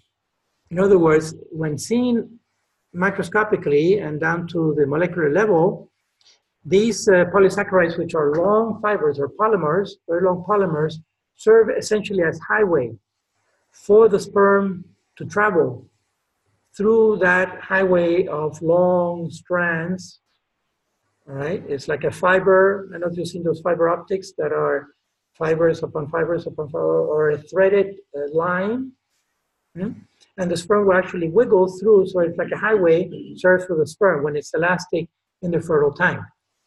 At the opposite end of things, when the woman is infertile, what used to be those long strands, the pH of the environment changes, and so they start curling up on each other, and they form now a mesh, a net, which in effect is a roadblock for the sperm, as opposed to a highway. And it has to do with a slight pH change, mostly, on that cervical mucus, which again is controlled hormonally. It's part of the metabolism, right? So the same fibers now become a mesh, similar to, you know, when fishing line gets tangled. I don't know if you like fishing or not, but I like fishing. When it gets tangled in that wad of fishing line, okay, it's it just tangles up like that, and that's what forms a plug. It's indicated here. So you can see that the body naturally is very well designed for either enhancing fertility or inhibiting fertilization. Okay? Natural. Every month, more or less, the symptoms to greater or lesser extent, but of all 10 symptoms, of course, the 3 primary symptoms associated with the ovulation itself are the best, and of those 3, these 2, the activity of the cervix and the quality of the mucus, and even between these 2, the mucus itself is by far the most informative for the woman, at least theoretically, okay? Then there are going to be variations of this, because sometimes the mucus will be elastic but opaque. How to interpret that? Or it could be tacky and clear. All right, so you're getting mixed signals on it. How to interpret it? Again, charting over a period of time. These also come in little labels, individual labels that can be pasted on a page of 28 squares or 30 squares, whatever, to simulate a month's worth of information. And there are resources on the web that have all this. These are some of the major protocols. The Cradle Model, NAPRO technology, natural procreation, NAPRO technology. All right, this is pretty advanced. Couple-to-couple league is another one. The symptothermal, thermal reference to the body temperature. Sympto reference to the activity of the cervix and the quality of the mucus. Billings is, this was a doctor, Dr. Billings and his wife. This was focused mostly on the mucus itself. The Billings is strictly on the mucus. Personally, I came across Family of the Americas, which is, to me, the best. And this is an actual photograph from one of their charts, all right, which has these photographs. And it's a book. I should have brought it. It's a whole book. It comes in Spanish or English. You can buy it in Spanish or English. You can just punch in Family of the Americans. The lady is Mercedes Arbesu, or Arzu. She's the one who runs this. Originally from Guatemala. She is the wife of the former president of Guatemala, who's very pro-life, and developed this method to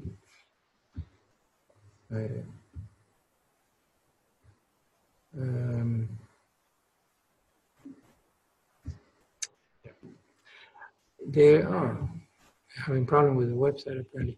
They're in a place called Front Royal, I believe, which is just outside in, they're in Maryland, I guess they moved. They're in Maryland, near DC. At any rate, this is a woman who was the first lady of Guatemala years ago, and she had a big concern for, Guatemala has one of the highest percentage of indigenous population in Central America, all right, probably maybe 70 or 80% of the population of the country, and in very poor conditions, many of them and so forth, and they just, a lot of babies and children, malnutrition. And so she had a big concern and she got involved in this and studied it and got a bunch of doctors together and counselors. So it's very intuitive, it's very iconographic also, so that even people who are illiterate could follow the charts, the diagrams. For the woman to know her time of ovulation, that's the key information. That information gives a woman power, right? Because at least she knows if she's going to have sex that day, she's going to get pregnant if she's ovulating. So to try to get women to know her time of ovulation was her big mission. And she put together this whole center that is there in Maryland.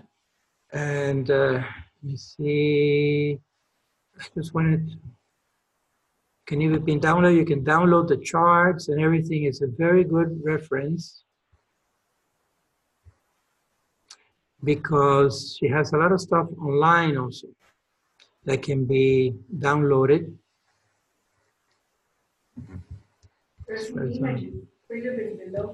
Yes, maybe there. Okay. Let me see. Where were you? Scroll down. Further down. Oh yes, there we go. Okay. Mm-hmm.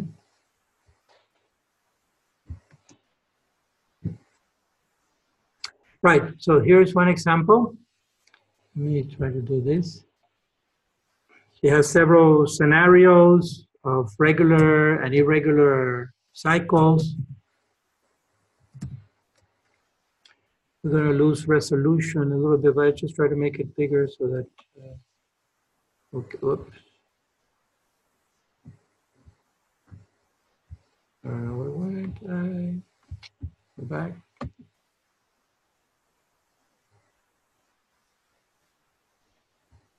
Sorry. I was just trying to make it, oh, there it is.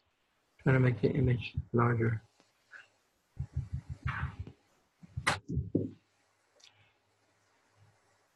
Sure.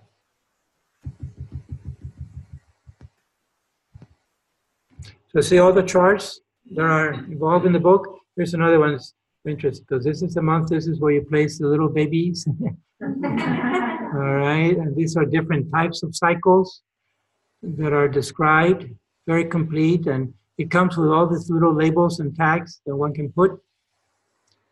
It can also be downloaded, so it's a great resource, I believe, for couples who want to do this. Of course, this is all on the woman, right? For her to determine her time of ovulation. What else do I have here? Okay, go back. So these are the resources. What I want to do briefly is, any questions on these or comments? Yes, Emma? Speaking of the cervix. Yep. In the pregnant patient, yeah, the cervix sometimes opens. Is there a mucus plug present in there or no? Yeah, it could be, and that's a big help, right? Because It should be closed. right. But sometimes it opens. You're talking from the perspective of a sonogram, right? Yeah, sometimes it's called funneling. It goes like that. Mm-hmm. And you have to put in a circle. Well, that, yeah, exactly. But is there a mucus plug? Because I've heard that term before. There is actually a mucus. I know. At the end of the pregnancy, when woman is going to go into labor, that's when she passes this mucus, they call it a mucus plug. It's a thick mucus, and then that's the first thing that comes. When the woman is going to come into labor. When she gives birth? It's the first thing prior. And isn't it like it's bad if that mucus plug comes out before she's actually active labor? She Because it could cause infection and stuff like that. Well, it's actually when she ruptures the membrane, which comes at risk of infection. Yeah.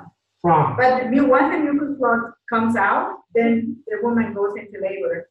It comes later in the pregnancy. Right, it has to get term. It should happen at full term.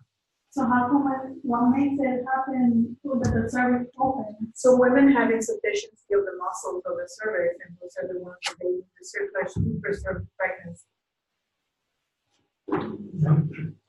Right. Remember, it's an involuntary muscle, right? Involuntary muscle. It's a circular muscle, and so I don't know really if it's after several labors that several natural births that the muscle becomes more flaccid. Or, no? It's independent. Because some women, they just happen even with their first pregnancy, and then they have to have the circulars to keep the pregnancy.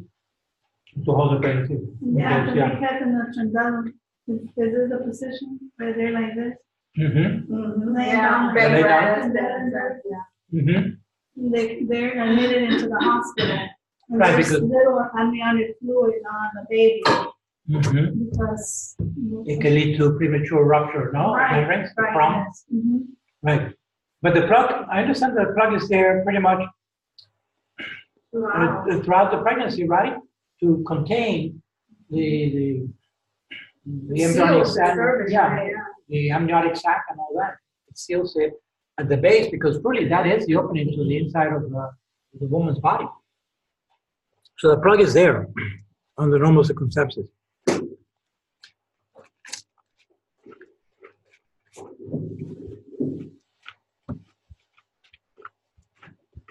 Wanted to comment a little bit as soon as I'm done eating here. Sorry. some of the secondary. You have one and then you want to have more. Yes, I know. Can't have just one. It's horrible.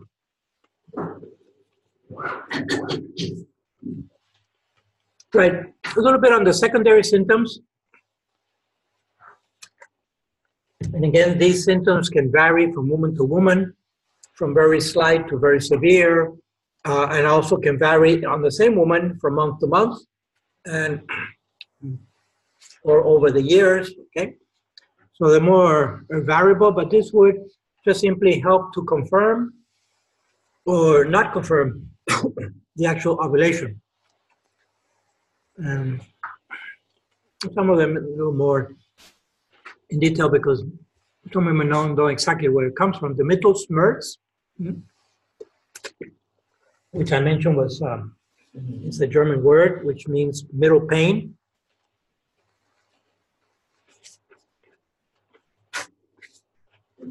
I can use another diagram here, which is not the cramping of menstruation. It actually happens at the opposite end. In other words, this would happen halfway through the cycle, whereas menstruation would happen at the end of the cycle. And it has to do with the tubes moving in toward the ovaries. Of course, this diagram is exaggerated. It's totally exaggerated, right? The distance is not that large. It may just be a few millimeters. But on this side here, this shows what seems to be a follicle about to rupture on this ovary. So this little prominence here. Okay?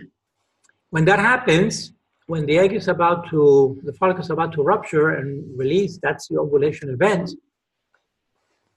The infundibulum, this is called the infundibulum, this little hand-like structure, will move in, literally move in toward the ovary to have a very close, tight contact there to catch the egg.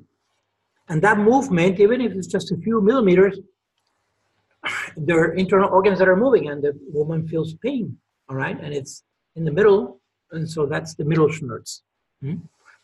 Again, it's variable from woman to woman, from cycle to cycle, from year to year, and so forth. So, but at least to know where it comes from, because it can mimic as if it were the cramping, the menstruation crampings. So she's saying it's not to be happening now, what's going on? Okay, the spotting is again, because of the rupture, sometimes a little bit of blood can seep through and come down through the reproductive tract and do some blood spotting. Could be associated with the ovulation event itself. Again, I talked about the swollen vulva or the labia because of water retention. Obviously, there's an increase in estrogen, so that's going to stimulate also the brain to a greater desire for sexual intimacy, precisely because the whole body is pushing toward fertilization, natural. So that the libido, there's, I talked about the libido differential earlier, right? When I talked about contraception, right? How there's a differential which has to be respectful on the part of the husband and the wife. Otherwise, if it gets overrun, then that's unfair and an injustice and an offense to the woman. The tenderness also in the preparation for eventual lactation. The general bloating because of water retention in general. Finally, ferning. How many of you had heard of ferning before? Some? No? Okay. Ferning is very interesting. It's kind of fallen out of use, but at one time it was a lot of talk about it. Excuse me. So this is what's happening. Again, these hormones go through the system and eventually end up even in the saliva of the woman. When she's ovulating, she's going to have more estrogen. And if a little dab of saliva is allowed to dry out on a piece of glass that is very clean, piece of glass, right? The drying will produce a crystallization process. And it is actually the estrogen and perhaps some other hormones there that are associated with the ovulation event that crystallize and form a pattern that looks similar to the leaves or the fronds of a fern. So when you come in and out of the building or the science building, you'll see some Boston ferns out there underneath the big old trees, all right? And it has this pattern more or less, okay? But this is, of course, microscopically because we're talking about crystallized hormones here. And it is in the saliva, and the saliva needs to dry at a very clean piece of glass. So you can see, for example, when there's low estrogen, there's no ferning pattern. Moving toward, you begin to see some semblance of structures there, and finally there will be a pattern itself, the ferning pattern. And we can also see, so there is a ferning microscope, a little lens.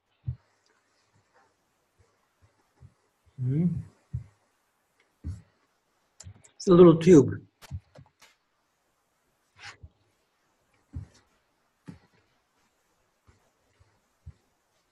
Here.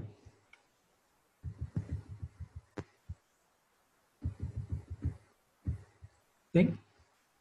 So it's a little tube that the woman will look through, and with a glass slide, we'll see the pattern.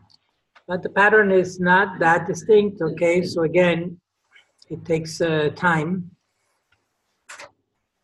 And there are these graphs that can be used. Of course, these are ideal photographs. Many times it's not that clear. Anyway, that's the ferning thing. And it's just another symptom, obviously not that reliable, all right, but it's there. So there are plenty of symptoms by which a woman, when she's careful and just observant of her own cycle, can detect her time of ovulation. But that's just data. Now, what to do with that data, that's the thing, okay? That's the trick there. So at some point, the husband also needs to do something, right? Or not. Because no matter how much the wife determines her time of ovulation, if they're not in synchrony, or whether they want to have the children or not, and he just wants to have intimacy all the time, regardless of whether she's ovulating or not, that's going to cause a problem. So on the part of the husband, this whole issue of detecting ovulation is theoretical because it's not his body, but what is practical is the actual relationship, the dialogue, the respect, and that should go on, and the abstention if they are going to avoid children, the abstention during her time of ovulation. So it's a good opportunity to spiritualize that intimacy so that there are three involved in it, the couple, obviously, but then also the Lord, right? And this would be then respectful of maintaining the integrity between the unitive and the procreative dimension. So this is what's available as far as NFP as a method. Then to do the bioethical analysis, we don't have to look at NFP as a means and as an end in itself. All right. As a means, it's okay, bioethically speaking, okay, because there's no artificial interference with the procreative process. So here we already said a distance. Let's say that the couple is using NFP to avoid children. We still haven't talked about the reasons for avoiding children, but they're using it to avoid children. This would be in contrast with contraception. On the other side, if the couple is having difficulty getting pregnant, they can actually use it to try to enhance the pregnancy, to enhance getting pregnant. to concentrate their activity during the time that she's ovulating. All right? Which then, but because it's natural, this would be the healthier alternative to in vitro fertilization. So NFP is a health alternative to either one, either contraception or IVF, depending on what is the intention to either avoid the children or to have the children, right? So that gets us to the end or the goal or the objective of NFP.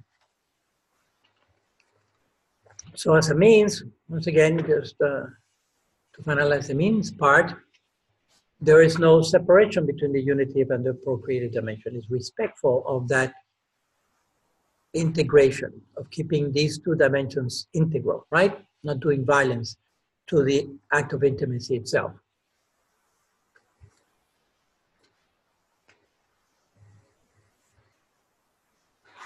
As an end, because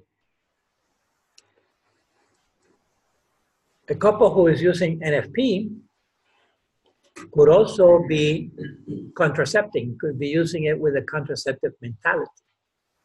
In other words, they're using it to avoid children, fine. But is that avoidance justifiable or not? Okay, that's what it comes down to. And the key document here, of course, is Humanae Vitae, which is the encyclical that Pope Paul VI wrote in 1968.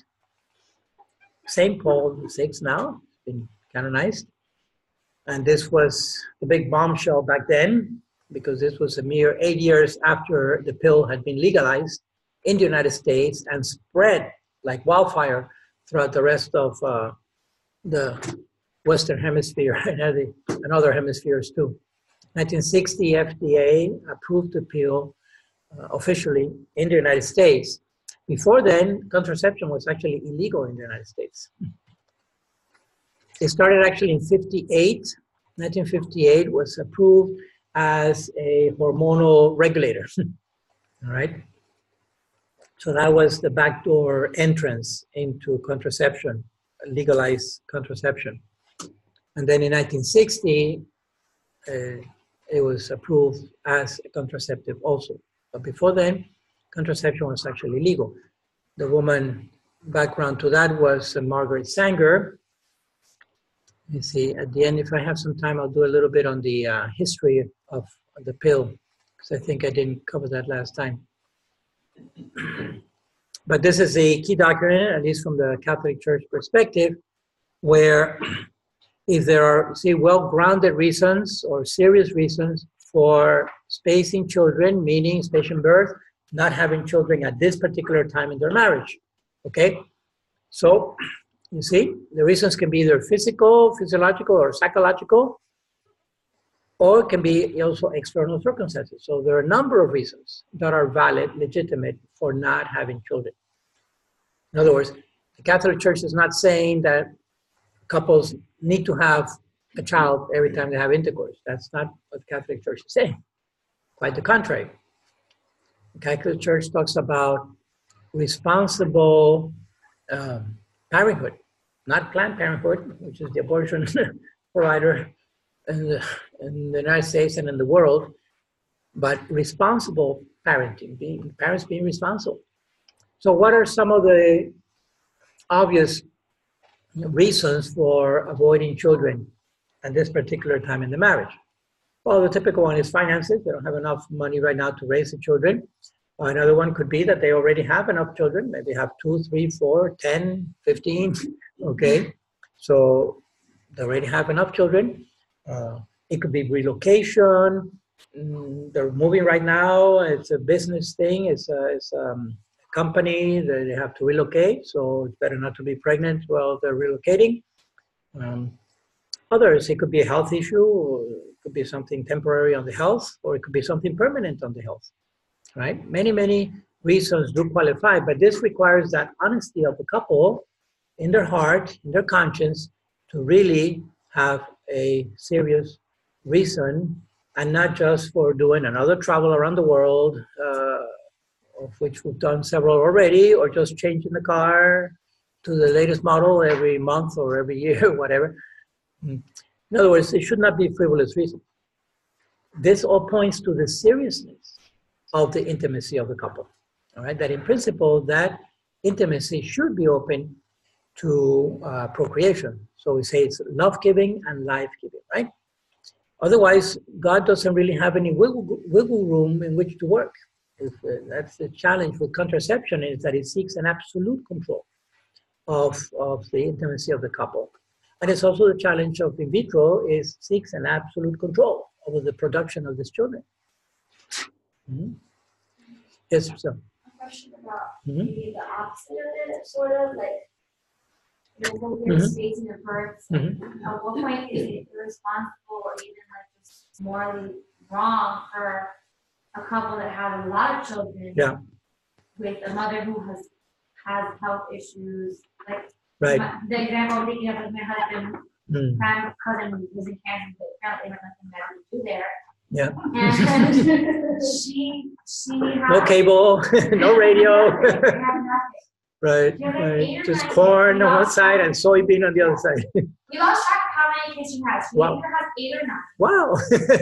She is like 30. She's been giving birth for like 10 years straight. Wow. Problem is that like she's very fertile.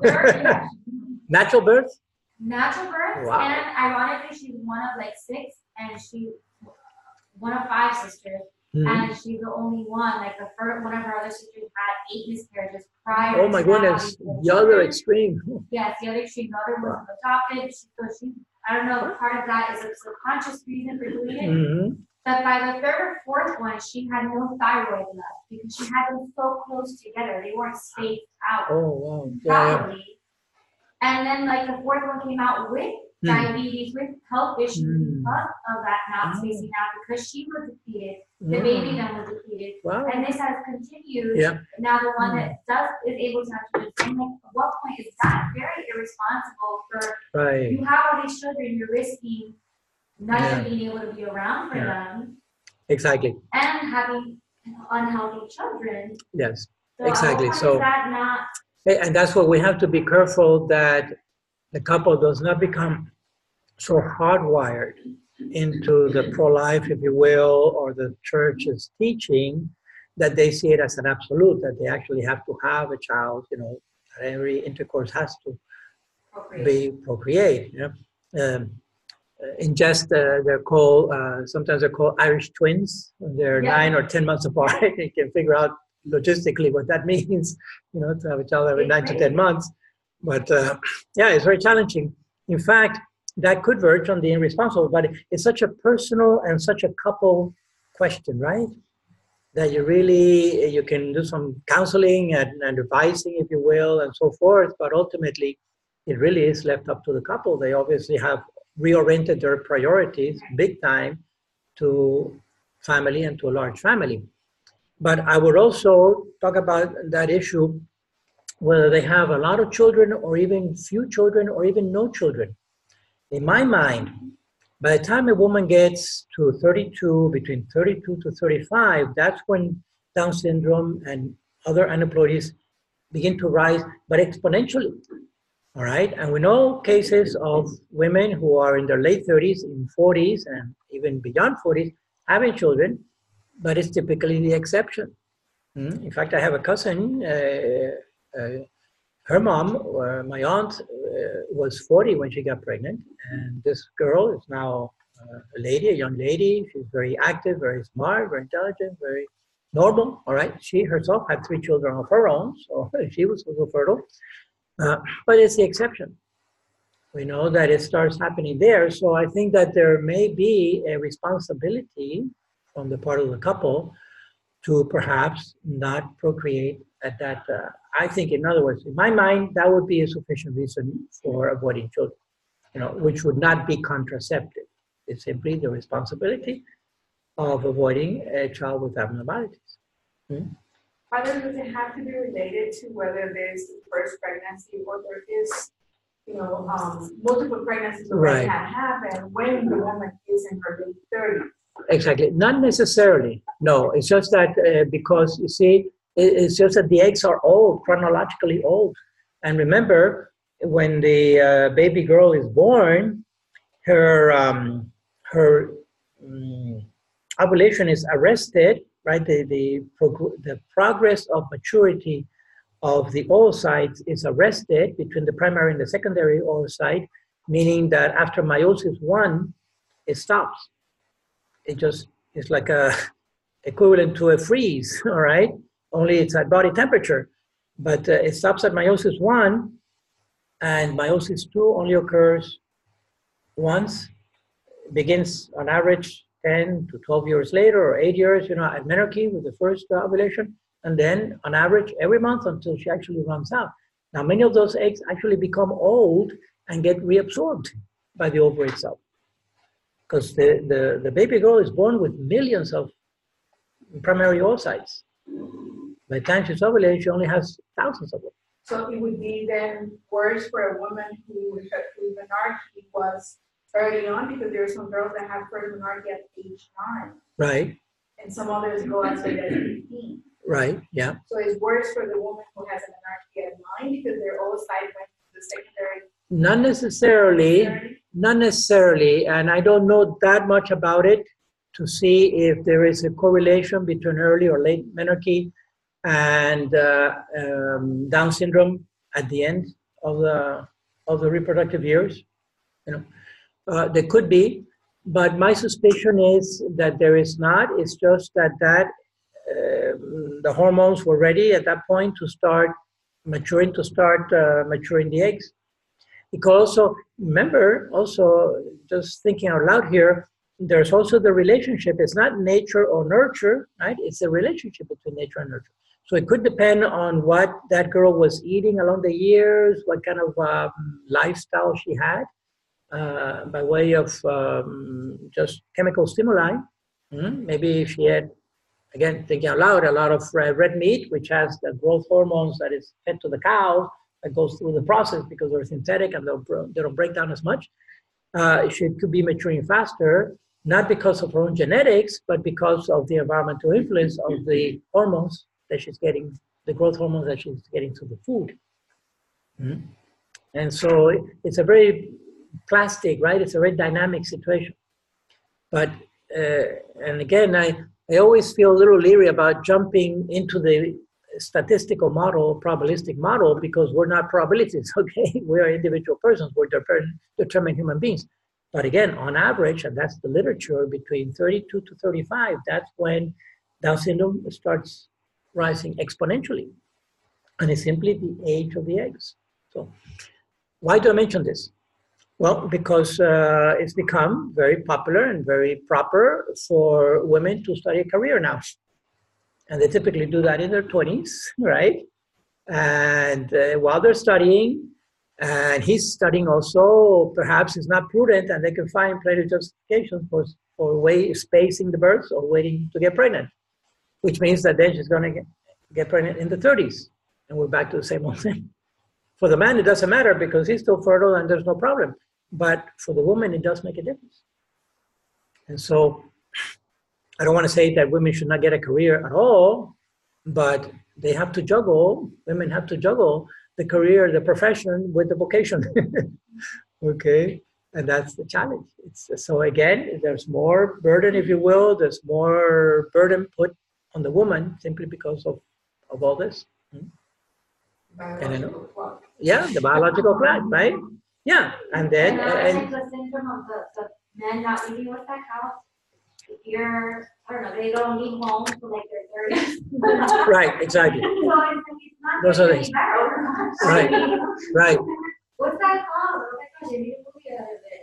I don't know. Yeah, exactly. But, yeah, it's like, Yeah. it's for real. Yeah, if mommy's still doing my laundry and cooking my meal, why should I leave, right? It's free room and board, and I don't have to pay a cent. My husband's parents moved to another town. Yeah, right, exactly.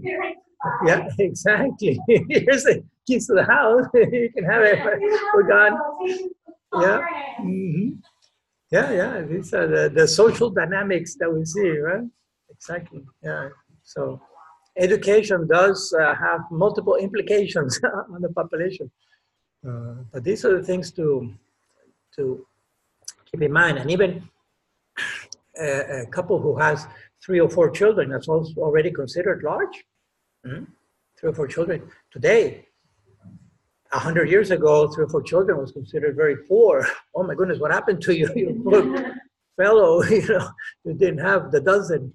But in fact, extremely in one member of my family, actually, on her fourth birth, the doctor sterilized her without telling her. Oh, wow. That's very suitable right now. That's totally suitable. This was, yeah, that happened several decades ago. When she found out, she went through the roof. But yeah, there's also several a decades ago. generation, Father, that there are couples that they get married, not necessarily by the church, but they have no intention of having children. Yes. Because they want to have a lifestyle. Yes. Rather they have a dog. Right, exactly. I've heard abortions married with their graduate degrees because they want to travel. Yeah. Abortion because of that. Right, exactly. The priorities. It interferes with their lifestyle. Definitely, yeah. There's very sadly this selfish component involved in this, and that's why even NFP could be used with a contraceptive mentality. You see, and we're back to square one. It's as if they were using the pill. Only they're using NFP because of health reasons, and they don't want to contaminate their bodies and so forth, but they're still using it with a contraceptive mentality, and that's the challenge. So to go there, right? Father, I have to just tell you that I had my son at 44. So yes, well, there you go, live and prove. Yeah, there you go, yeah. At 38, huh? Wow, exactly. And they're normal, right? My son is like super smart. Like the light of our family. Yeah, that's another thing. I've heard that anecdotally about older birth. I don't know what's the proper way to say it, but children who are born later from older women. Apparently, anecdotally, there may be a correlation between intelligence, and I've heard that also anecdotally of the IVF. Children, but they also tend to be rather drawn in introspects, okay? Not very outgoing, not very gregarious. And I'm thinking maybe, again, just thinking out loud, we don't know really how many spontaneous abortions you may have had before this one actually went to term. I had a miscarriage at 12 weeks. You actually had a miscarriage? On my third pregnancy. On your third? Yeah, I had a miscarriage before him. Like there you go. It was implanted, but it wasn't grown. It wasn't grown. You see, exactly. So, and those are typically we can, if they had done a karyotype, most likely there had been some genetic abnormality. And so that's the 50% that I was talking about. Exactly, but it's there. You know, that's the thing about the numbers. I said, oh, my eggs are bad. Yeah. Better stop there, right? Yeah. So that's why I say this whole issue of procreation for the human is a very, very complex, mysterious thing, really. All right. And if we try to manipulate it too much, it's just not going to work. It's better to leave it alone and take some rational decisions, but ultimately introduce the element of faith in it, because it's going to take that to really make it work. And that's the last I have. But that fundamental, oh yes, I wanted to explain how can we have a fundamental openness to life. How can NFP be pro-life or be respectful of the procreative dimension if the couple is using it to avoid children? It would seem as a contradiction, right? And it's because of this. Let's say that a couple has any number of reasons that are serious and justifiable for avoiding children. They may or may not have other children already, etc., but they have decided that it could be the age, it could be the finances, any number of reasons. But they can justify it, right? They're serious reasons. How, and so they'll use NFP to avoid the children. How is that not contraceptive? Someone will say, well, Father, Why is that not they're avoiding children? Their intention is to avoid children. How can you avoid children and desire to have children at the same time? Well, I would propose that you can, in a way, in this sense. Let's say that they are using NFP, they've justified it, they're using NFP for several months, several years, but one time she does get pregnant, okay? Why did she get pregnant? For a number of reasons. Either that cycle, she was off, and even though she had all the track record that it was going to be on day 15, the ovulation happened on day 13 or 12 or whatever. All right, so the cycle was off, it can happen. Or it's just that they just felt too much love on a particular day, and even though they knew they were ovulating, they went ahead and had the intimacy because that's what they felt like doing. Or whatever reason, she's pregnant. A couple who is using NFP that is open to life, with that pregnancy, they would not proceed to an abortion. They would keep the pregnancy. In other words, they would have to say, oh, well, this is God's will. We didn't want it, but I guess you wanted, God. So they would go ahead with the pregnancy, see? In other words, they don't have really absolute control because NFP, just like the pill, it will be 97 to 99%. Even with all the symptoms, at every ovulation, one doesn't really know if that ovulation is going to be right smack on the same day as it has been for the past 5 years or 10 years. Okay? So at every intercourse, there's always the risk that she will get pregnant, even if they're doing everything possible to avoid it on the natural side. But because it's not 100%, that's the openness. And if it does happen, they'll accept it. They'll accept it as God's will and God's gift. And so that's how one can use NFP to avoid children, but still remain pro-life and open to the procreative dimension in their hearts, in that it's the relationship is a relationship of generosity.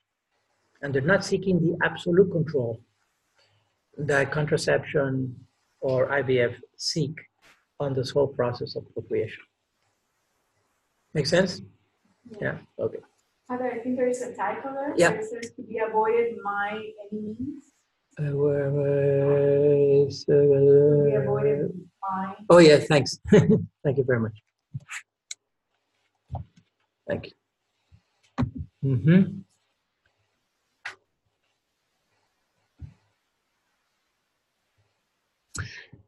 Yes. Of course, the challenge is going to be to present these arguments to people outside this classroom, right? In the secular world. Very, very challenging. Because even to the extreme that couples will use NFP for contraceptive, for natural reasons, for healthy reasons, they may still be using it contraceptively. So that's a big challenge there. At any rate, I think that there is some relief in pointing out that serious reasons could justify avoiding children. And it's just a question of the priorities in the life of that couple. Okay, I see this. Father, we need to do a better job in educating our children. Yes. Mm-hmm. Particularly, I don't know what the curriculum is in the Catholic schools, right? But I don't know how much in depth they go about covering this area, particularly in high school. They don't cover NFP. Not at all. I went to Louise. They did not cover NFP. Really? And in fact, my husband was pretty upset when we did the planning prior to the marriage, the retreat. Oh yes, yes. Of course, we're divorcing. We Engaged. wanted like a much more intense Catholic thing. Right. And when they did the NFP talk, it was like 30 seconds. It was not any details whatsoever. And he looked at me because obviously I was already trying prior to marriage to try to have some knowledge. Exactly. And he was just like, what is this? It's not NFP. Like, granted, they offer you a separate course. So we could have gone to NFP training specifically. Specifically, yes. But it was it just timing wise. So we did back then it was voluntary, right? It was voluntary, it wasn't mandatory. Right. The timing's not the best because you're already planning so much, you're doing so much prior to the wedding. And I was in CCD and it was on my day for CCD. So I couldn't do it. So we did it online, but it's by choice. Right. So he was like disappointed in that. He's like, you have an opportunity, even if it's a 45-minute slot, there should be, don't talk about just the contraception stuff. Talk about what is NFP and how can it be applied in a marriage. And it's just not enough. Right. And this was a Catholic preparation, right, for marriage. So you would think that. Father Cajal was there with the mass, and my friends were there. That it wasn't, and we complained about it, and we told them.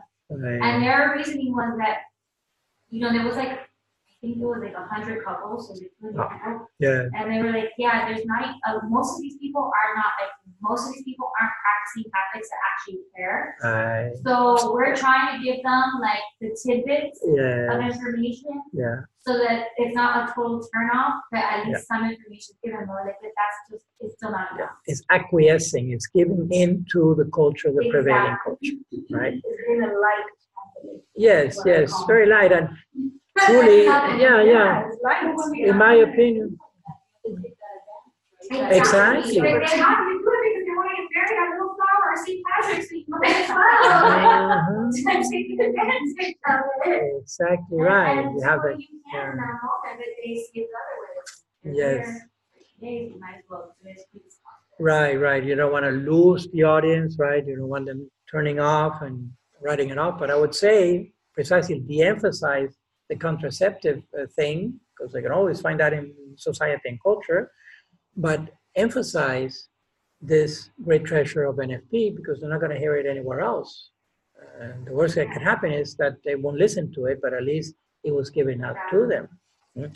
Well, I'm happy to say that now NFP has been integrated to the marriage preparation program, okay? And so it is mandatory. The couples can still jump the hoops, as we say, we know, and they'll show up to the classes and everything else simply because they do want to get married in the church and all that. But at least they're being exposed to it more systematically and with married couples who are practicing that they can pair up with, and the guy can talk to the guy about it and the woman to the woman. So we're doing more. We're trying to do more in marriage preparation today to expose them to actual NFP. All right. But it is challenging. It is no question that it's challenging. It's so pervasive in culture, right? Well, contraception is a standard. The other part of it is that, a lot of the couple now, it's so common that they live together before they get married. Cohabitation. That, they're already doing other means of contraception. Right. That's the reality. Exactly. And that cohabitation typically is a contraceptive cohabitation because they're not going to have their children out of wedlock and all that. Mm-hmm. And so already they have gotten into the mentality and into the routine, their intimacy, their relationship is a contraceptive relationship. It's like the children are to be avoided. Mm-hmm. The default is to avoid. And we're used to so much technology, right? In every other aspect of life, we're full of technology. So why not, if technology can help this aspect that is so vital in the relationship, why not?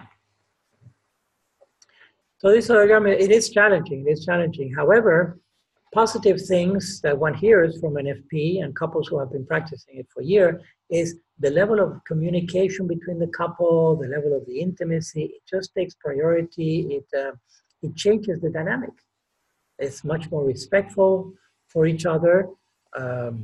They tend to bond much better, okay, much more deeply because of that respect. So there are a lot of advantages for the couple itself, considering that we're already at epidemic divorce rates in the United States and in many other countries of the world. This is something very positive that is not really even a side effect of NFP. It's part and parcel of the communication of the couple. So these couples tend to last much longer with a happier relationship than the others. All right. Okay, well, there was one slide that I had, or some slides on the contraceptive, the origin of the pill. That was in the previous lecture, last slide. It was, and I think I never got to it, right? No, I don't remember talking. I see, okay. Well, let me do that then. So it's 12:15, and it's not going to take half an hour, hopefully. But because the key person here was Margaret Sanger, which is to this day so controversial. I mean, she goes back to the 1930s and 40s. But even as recent as a year ago, there was, frankly, a radical feminist group that wanted to change the face of I think it was a $20 bill, and put Margaret Sanger on the $20 bill.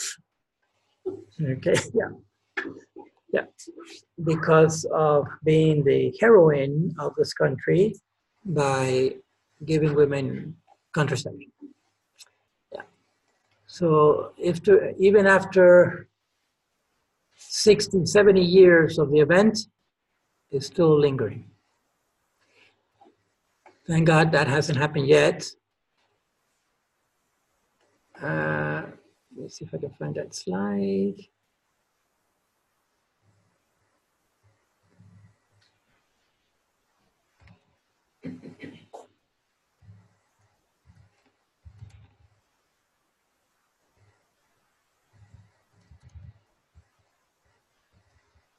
Simply because I had some key dates, and here we go.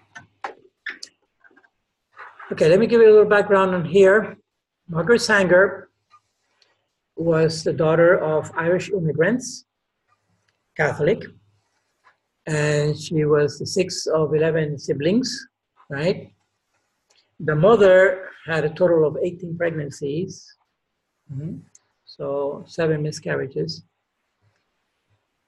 And she grew up in this struggling environment. Through the turn of the century, we're talking about the 19th century. So she was born at the end of the 1800s, toward the end. And lived almost 80 years, I guess. Yeah. So Margaret, what she can remember of her mom when she was a little girl growing up was the mom was always pregnant in the kitchen, changing diapers, okay? The mother at some point was ill, so Margaret herself had to raise her younger siblings. So being the sixth one out of 11, she's right smack in the middle. She raised the older ones, the younger ones. The father, sadly, apparently was pretty irresponsible. At some point, I think she becomes an orphan, at least the mother. I think the mother died at some point. So she's left raising her siblings. So she struggled a lot. And she saw a lot of women struggle because, as far as she could tell, other women that she saw around her were all pregnant. Okay. Now, there was a lot of prejudice also back then in the United States against Catholics. It was the era of the WASP, the white Anglo-Saxon Protestants, and that were suspicious of Catholics with the beginning of the American experiment of the democracy and all this, and freedom of religion and participation in government. Many Protestants just couldn't understand how Catholics could be loyal to the Vatican and loyal to the United States, especially in reproductive issues, but other issues of loyalty also. Sadly, there was a lot of prejudice here. There was even a group called the Know Nothings that there would be a killing of a Catholic and no one would know anything. Everybody knew what happened and who did it and everything, but they didn't know. So when the police would question them and so forth, oh, I know nothing, I know nothing. That actually became a social reality called the Know Nothings, all right? Everybody knew what had happened. It was prejudice against Catholics as a minority. They had a lot of difficulty finding jobs. Many Catholic men who were coming from poor countries in Europe, especially in between the wars, First and Second War, ended up in coal mines, the works that nobody else wanted to do. The Catholics had to do, the coal mines, and so they would get black lung and die young, and they would leave widows and orphans at home. Of course, there was no contraception, so women typically had a lot of children. In fact, I don't know if you heard the Knights of Columbus, but that's how it started. Father Mckibben, Michael Mckibben, was an Irish priest in, I think it was in Connecticut, parish of poor families and so forth. And he started just to gather a little money, a kitty of money from the people, so that when a father died, a husband died, he would have a little money to give to the widow and the orphans that were left behind. It was more, if it was difficult for men finding jobs, it was even more difficult for women, and plus they couldn't work because they had to maintain the kids and nurse and everything else. So very drastic situation. She grew in that environment in New York, all right? So a lot of poverty and abuse and so forth. And she figured that basically the issue was that women were getting pregnant, all right? So she thought if a woman was able to have control over her fertility, that would actually give power to the woman and authority, all right? So her whole intent was to empower women by owning their fertility. In principle, we can say they were good principles. She was motivated by good stuff, all right? She became a nurse, young, at 20. And she was also involved in the women's rights movement early on, the suffragists, in other words, vote for the women to be able to vote in this country, which was not legal. But then she became utilitarian. In her philosophy, whether she was aware of it or not, but she allowed herself to be influenced by the eugenics movement of Nazi Germany in the 20s and the 30s. Okay, and there was actually an active eugenics movement going on in the United States in the 30s. Started at Cold Spring Harbor, very prestigious lab in the Northeast, and spread throughout the country. But there was an active eugenics movement going on in the 30s. Rewarding families that were white, blonde, blue-eyed, Aryan, and so forth. Okay. So obviously a lot of prejudice against the migrants, the immigrants. So she focused on this whole issue of a woman to suppress her ovulation or to have control over her pregnancy. She figured if she could get women to control their ovulation, then that's the ticket, all right? So she paired up, she heard about this John Rock. John Rock was an OBGYN in Boston. He had a very prestigious and very successful fertility clinic. He was very successful at getting women to have children for the couples who couldn't have, all right? He had his practice. He was a Catholic. Daily Mass, daily communicant, hardcore Catholic, John Rock, okay? And Sanger convinced him to try to help her in this effort for women to have control. It felt appealing to John, to Dr. Rock, because he was in the fertility business, if you will. He was in the business of helping women getting pregnant.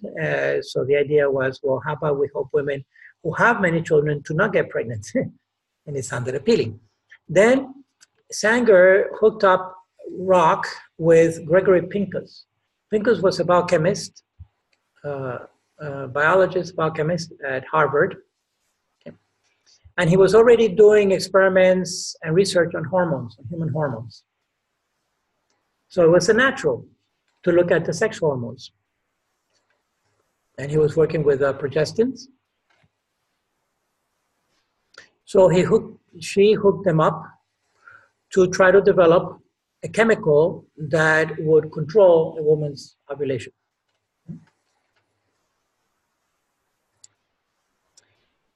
So they started the trials, and to do the clinical trials, they needed placebos, right, to get the positive controls and the negative controls, and to get the statistical data to present to FDA, Food and Drug Administration, in order to legalize the pill, because they had to demonstrate that it was safe, that it would achieve its target, which was to suppress ovulation. I mentioned that it was illegal to contracept in the United States, to develop any chemical that would render a woman infertile. because it was actually considered what it is, which is a mutilation of a healthy organ. It's considered bad medicine, straight up. So the way that Sanger was able to get that in through the back door was through because it was regulating the cycle. In effect, it regulates the cycle of the woman, then as to treat irregular cycles, right? So there was no mention of pregnancy or anything like that. It was just to regulate. And she got women to tell the doctors, my cycle is irregular, I don't know what's happening, I need to control this because I'm bleeding all the time, or I have to get off work, and I can't take care of my children, and my cycle is irregular, it's driving me crazy. So she got women to complain about that, and so as to build a base to justify contraception as a hormonal cycle regulator for the woman, okay? Which would have a medical indication. As side effect, contraception. But the indication, the medical indication was to regulate women's cycle because it was disrupting their lifestyle. Now the trials here were not really legal, so they went to Puerto Rico. And in Puerto Rico, they did a lot of trials.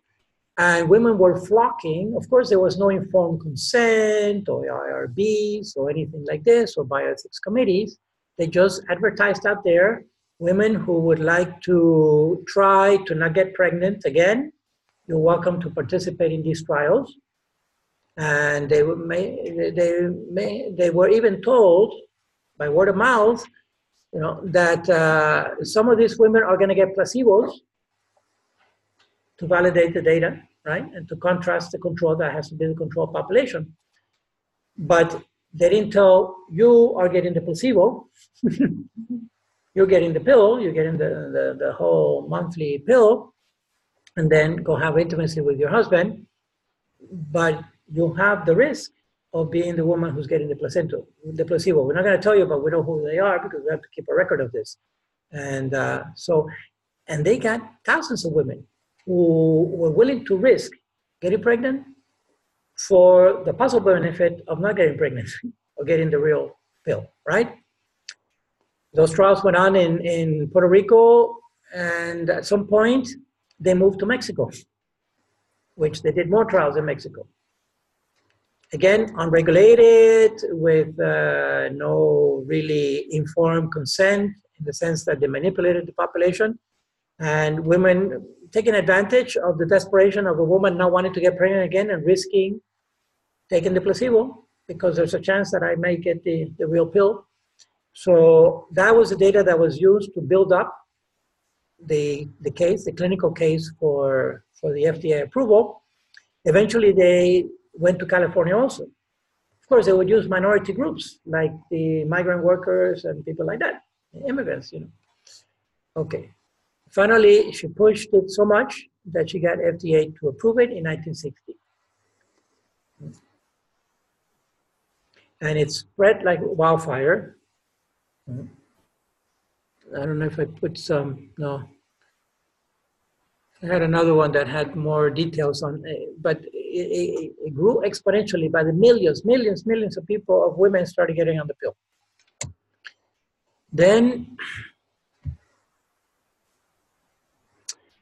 so in the meantime, this is becoming a craze. Even John Rock had a dialogue with the Vatican. He was sure that the Pope would approve it because he thought this is something good for women. Finally, the women and the couple have control over how many children they can have and all this. So he saw it as responsible parenthood. Rock did. And to his dying day, from what I know, he was extremely disappointed because he died in the 80s and Humana Vitae came out in the 60s. He was totally shocked when the Pope said no to the pill, okay?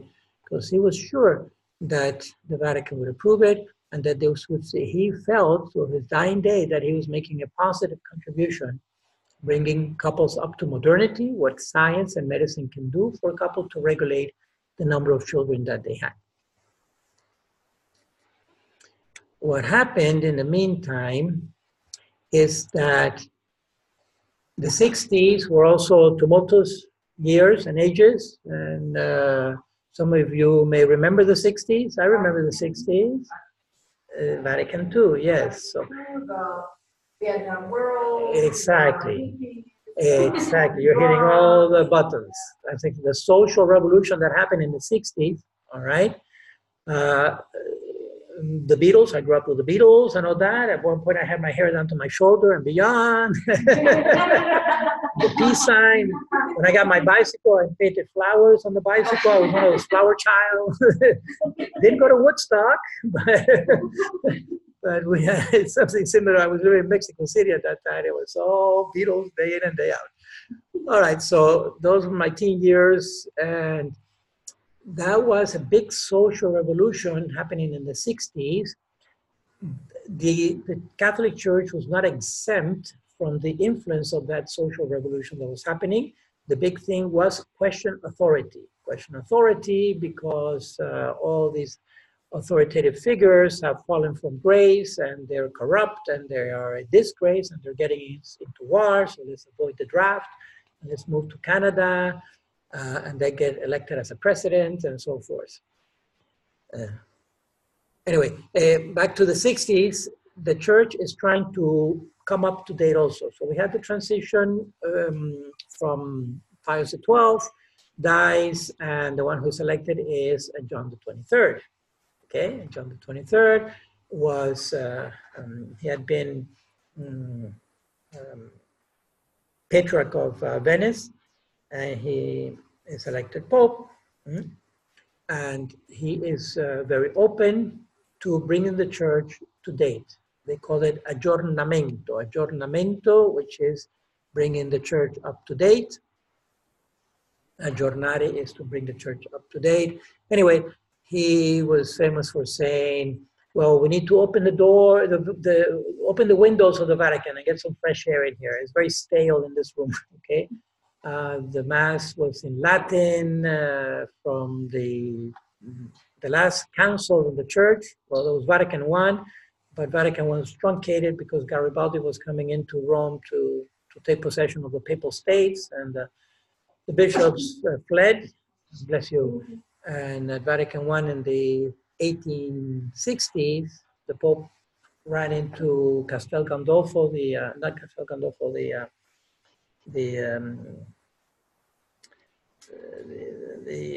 castle that is the Circle Castle there in Rome, locked himself in, declared himself a prisoner of the state. Anyway, it was a mess. Vatican I never really took off very well like it should have. It was only the decree of papal infallibility. Vatican II was the largest council in the history of the church, over 3,000 bishops that went to Vatican II, lasted for almost 3 years, from 62 to 65. Simultaneously, this thing is spreading like wildfire.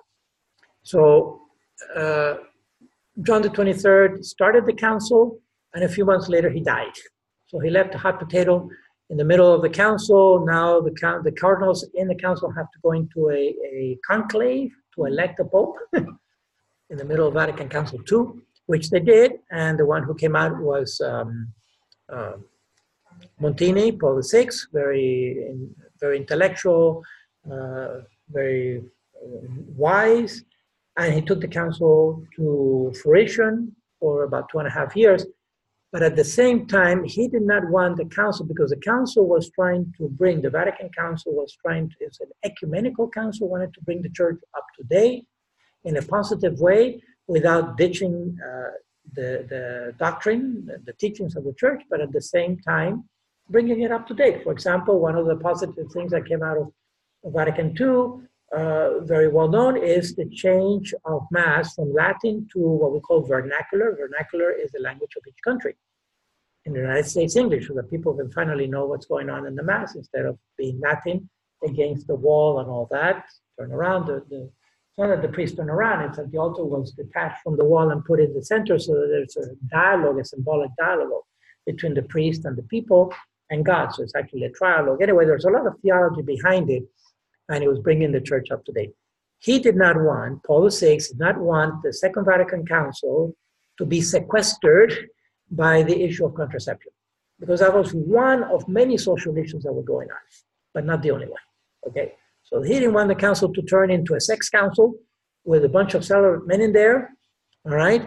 And the opportunity for bringing the church up to date would have been lost because this. So what he does is he develops a commission to study the issue separately and continues with the council. That's the commission that started. Actually, it was John the 23rd, yes. I had forgotten. It was John the 23rd who started the commission, very small in 63, just a few months into the council, 6 members, but then Paul VI expanded it to 72 members. And the report finally came in from the 72 members in 66. The council had ended in 65, okay, December of 65, Second Vatican Council ended. Bishops went back home and so forth to start now the implementation over decades. And now, once that's Vatican II is over, Paul VI now sat down and started looking at the report of the members. The majority of the members voted in favor of contraception, of allowing contraception as a legitimate means. They saw it as legitimate. It was simply using medicine, what modern means are available of medicine for a woman to regulate her cycle and to know when she's ovulating, to have control over her cycle. So they really, the vast majority of the members did not see any problem. There were a few who dissented, but they were a small minority. Paul VI wasn't fully convinced, and he went into deep prayer about this. And he said, there's something fishy in Denmark, okay?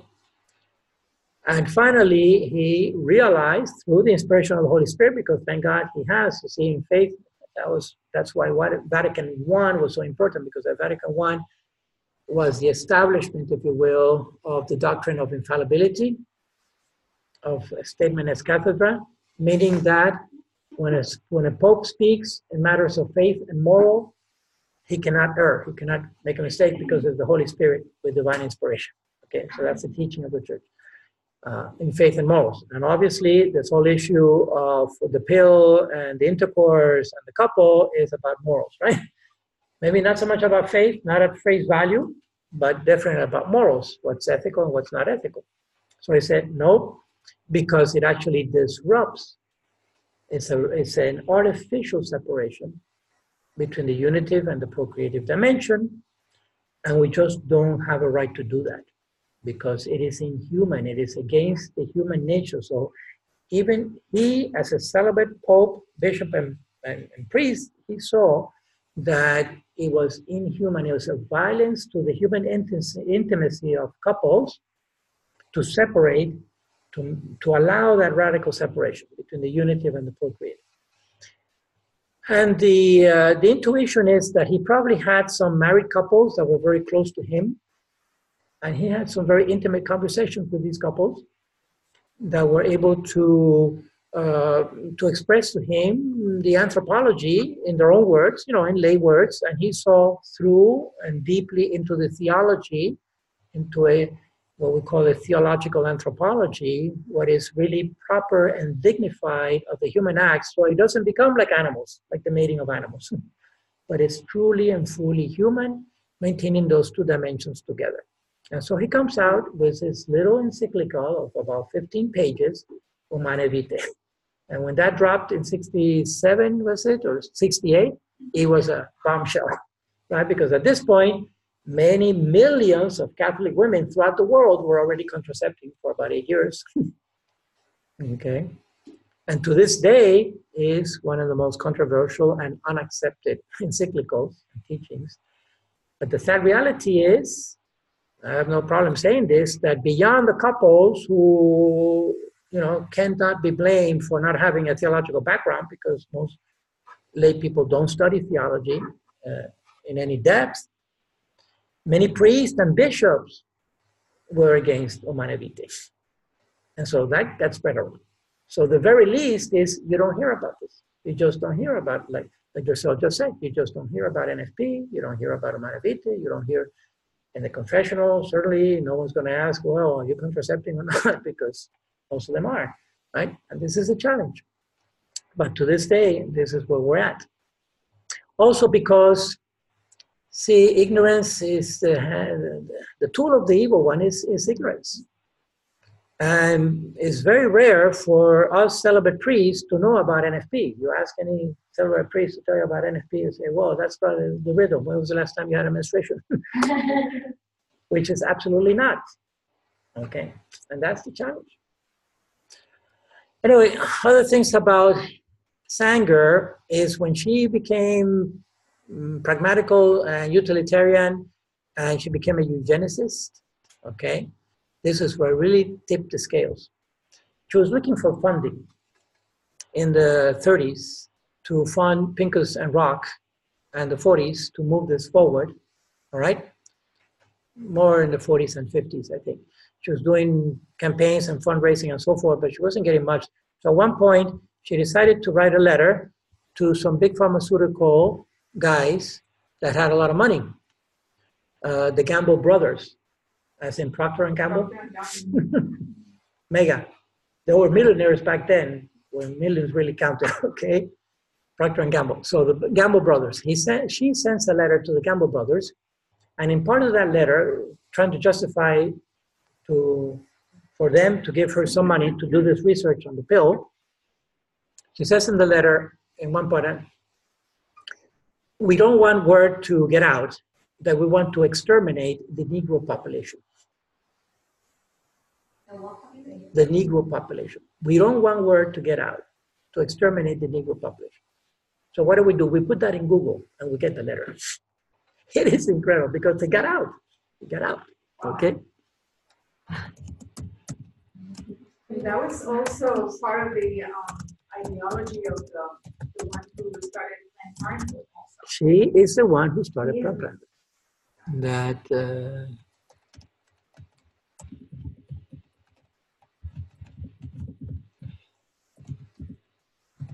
it may be, let's see, the paraphrasing may be slightly off.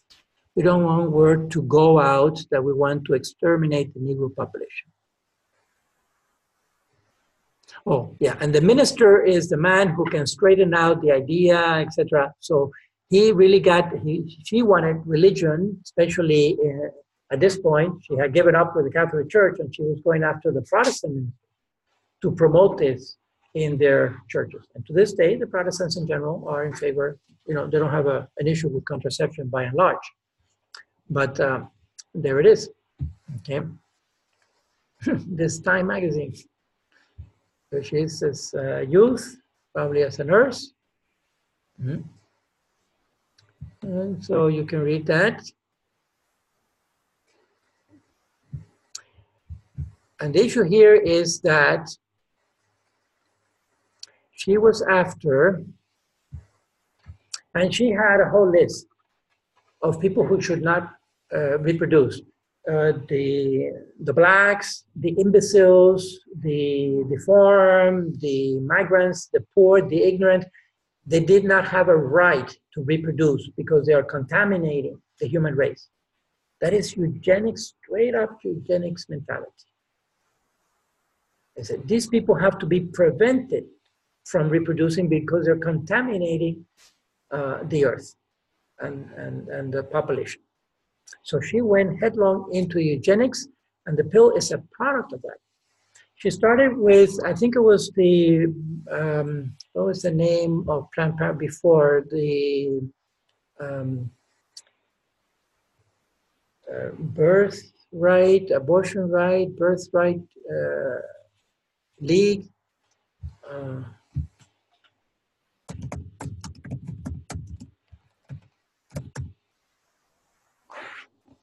There was a name prior. Let's see.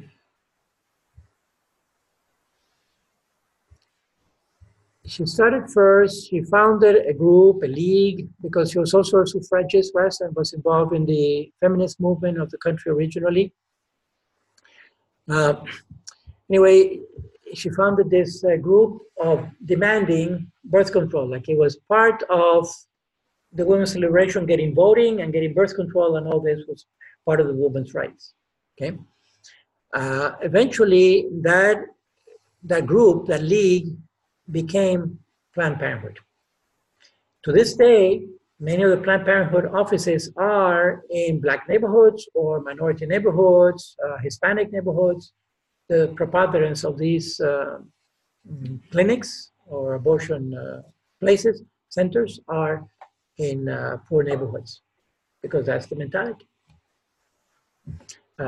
When I lived in Philadelphia for a few years, and in Philadelphia, about 50% of Black women who are pregnant end up having an abortion.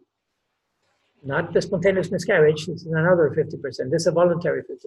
About half of the Black population ends up having a procured abortion in Philadelphia. That's a statistic that I became familiar a few years ago when I was living there. So it has spread out into the population. And you can see, because when contraception fails, don't worry, we still have abortions. Okay? To the extreme that in some countries it has actually become a mode of contraception, because that's how they do it. It's much cheaper than taking the pill every day. Cuba, for example, is notorious for using contraception as using abortion as a contraception method. The legrado, just the scraping of the uterus early on. It's very sad and real, but that's it's a background to it. And this is all on the web. So when Amanamita came out, then that was a big challenge to this very day. But you read that document, very prophetic. It's only about 15 pages, and today encyclicals are 150, 200 pages. They're real books, all right? But this one had a tremendous impact. And you can read there some of the issues that the Pope saw coming that were not happening yet at that time. Was, for example, rampant infidelity, because there's no consequences, supposedly, right? For everybody's contracepting, supposedly there's no consequence, at least from the evidence of the child. And also negative population growth, which is also an issue, becoming a bigger and bigger issue in Europe and in other places that are more developed, because the population is aging and you have fewer young people coming in to the workforce. So who's going to maintain the rest of us who are going into Social Security and Medicare and everything else, right? To the point that a number of countries in Europe, they're paying couples to have children, because couples just don't want to have children. And that's the contraceptive mentality, which is an ethos that filters in. And these are the challenges that we have. That's why I see so much value in NFP, but to get it out there is the challenge. Just to get it out there and to have the couples willing. Oh, one last thing I did want to say, I'll stop with this, is NFP is also a two-edged sword, because we see a lot of value in it, but of course, the bottom line is that it instills discipline and character on the individuals and the couple. So when you put this weapon or this method into the hands of teenagers, and let's say a teenage girl becomes proficient in NFP, and she knows her time of ovulation, she can still use it for good or bad, right? Because going there to this issue, to this depth with teenagers, can actually stimulate promiscuity and experimentation. And they may have a false sense of, oh, I got it, I know exactly when I'm not ovulating. So therefore I can have my intimacy with my boyfriend and I'm not gonna get in trouble, I'm not gonna get pregnant, and then she's pregnant. And so it's a two-edged sword. Ideally, yes, to teach it to teenagers so that they can start the charting and tracking, but you know, they start using contraception. That's right, they do. I mean, But a lot of even parents, even parents tell their girls to take contraception. Oh yeah, the mom to the daughter, don't you dare have sex, just in case, put this condom in your purse. Yeah. But don't you dare have sex, here's a condom. It's a mixed signal, right? Sure. So the challenge forever is, when do you give the car keys to the teenager, right?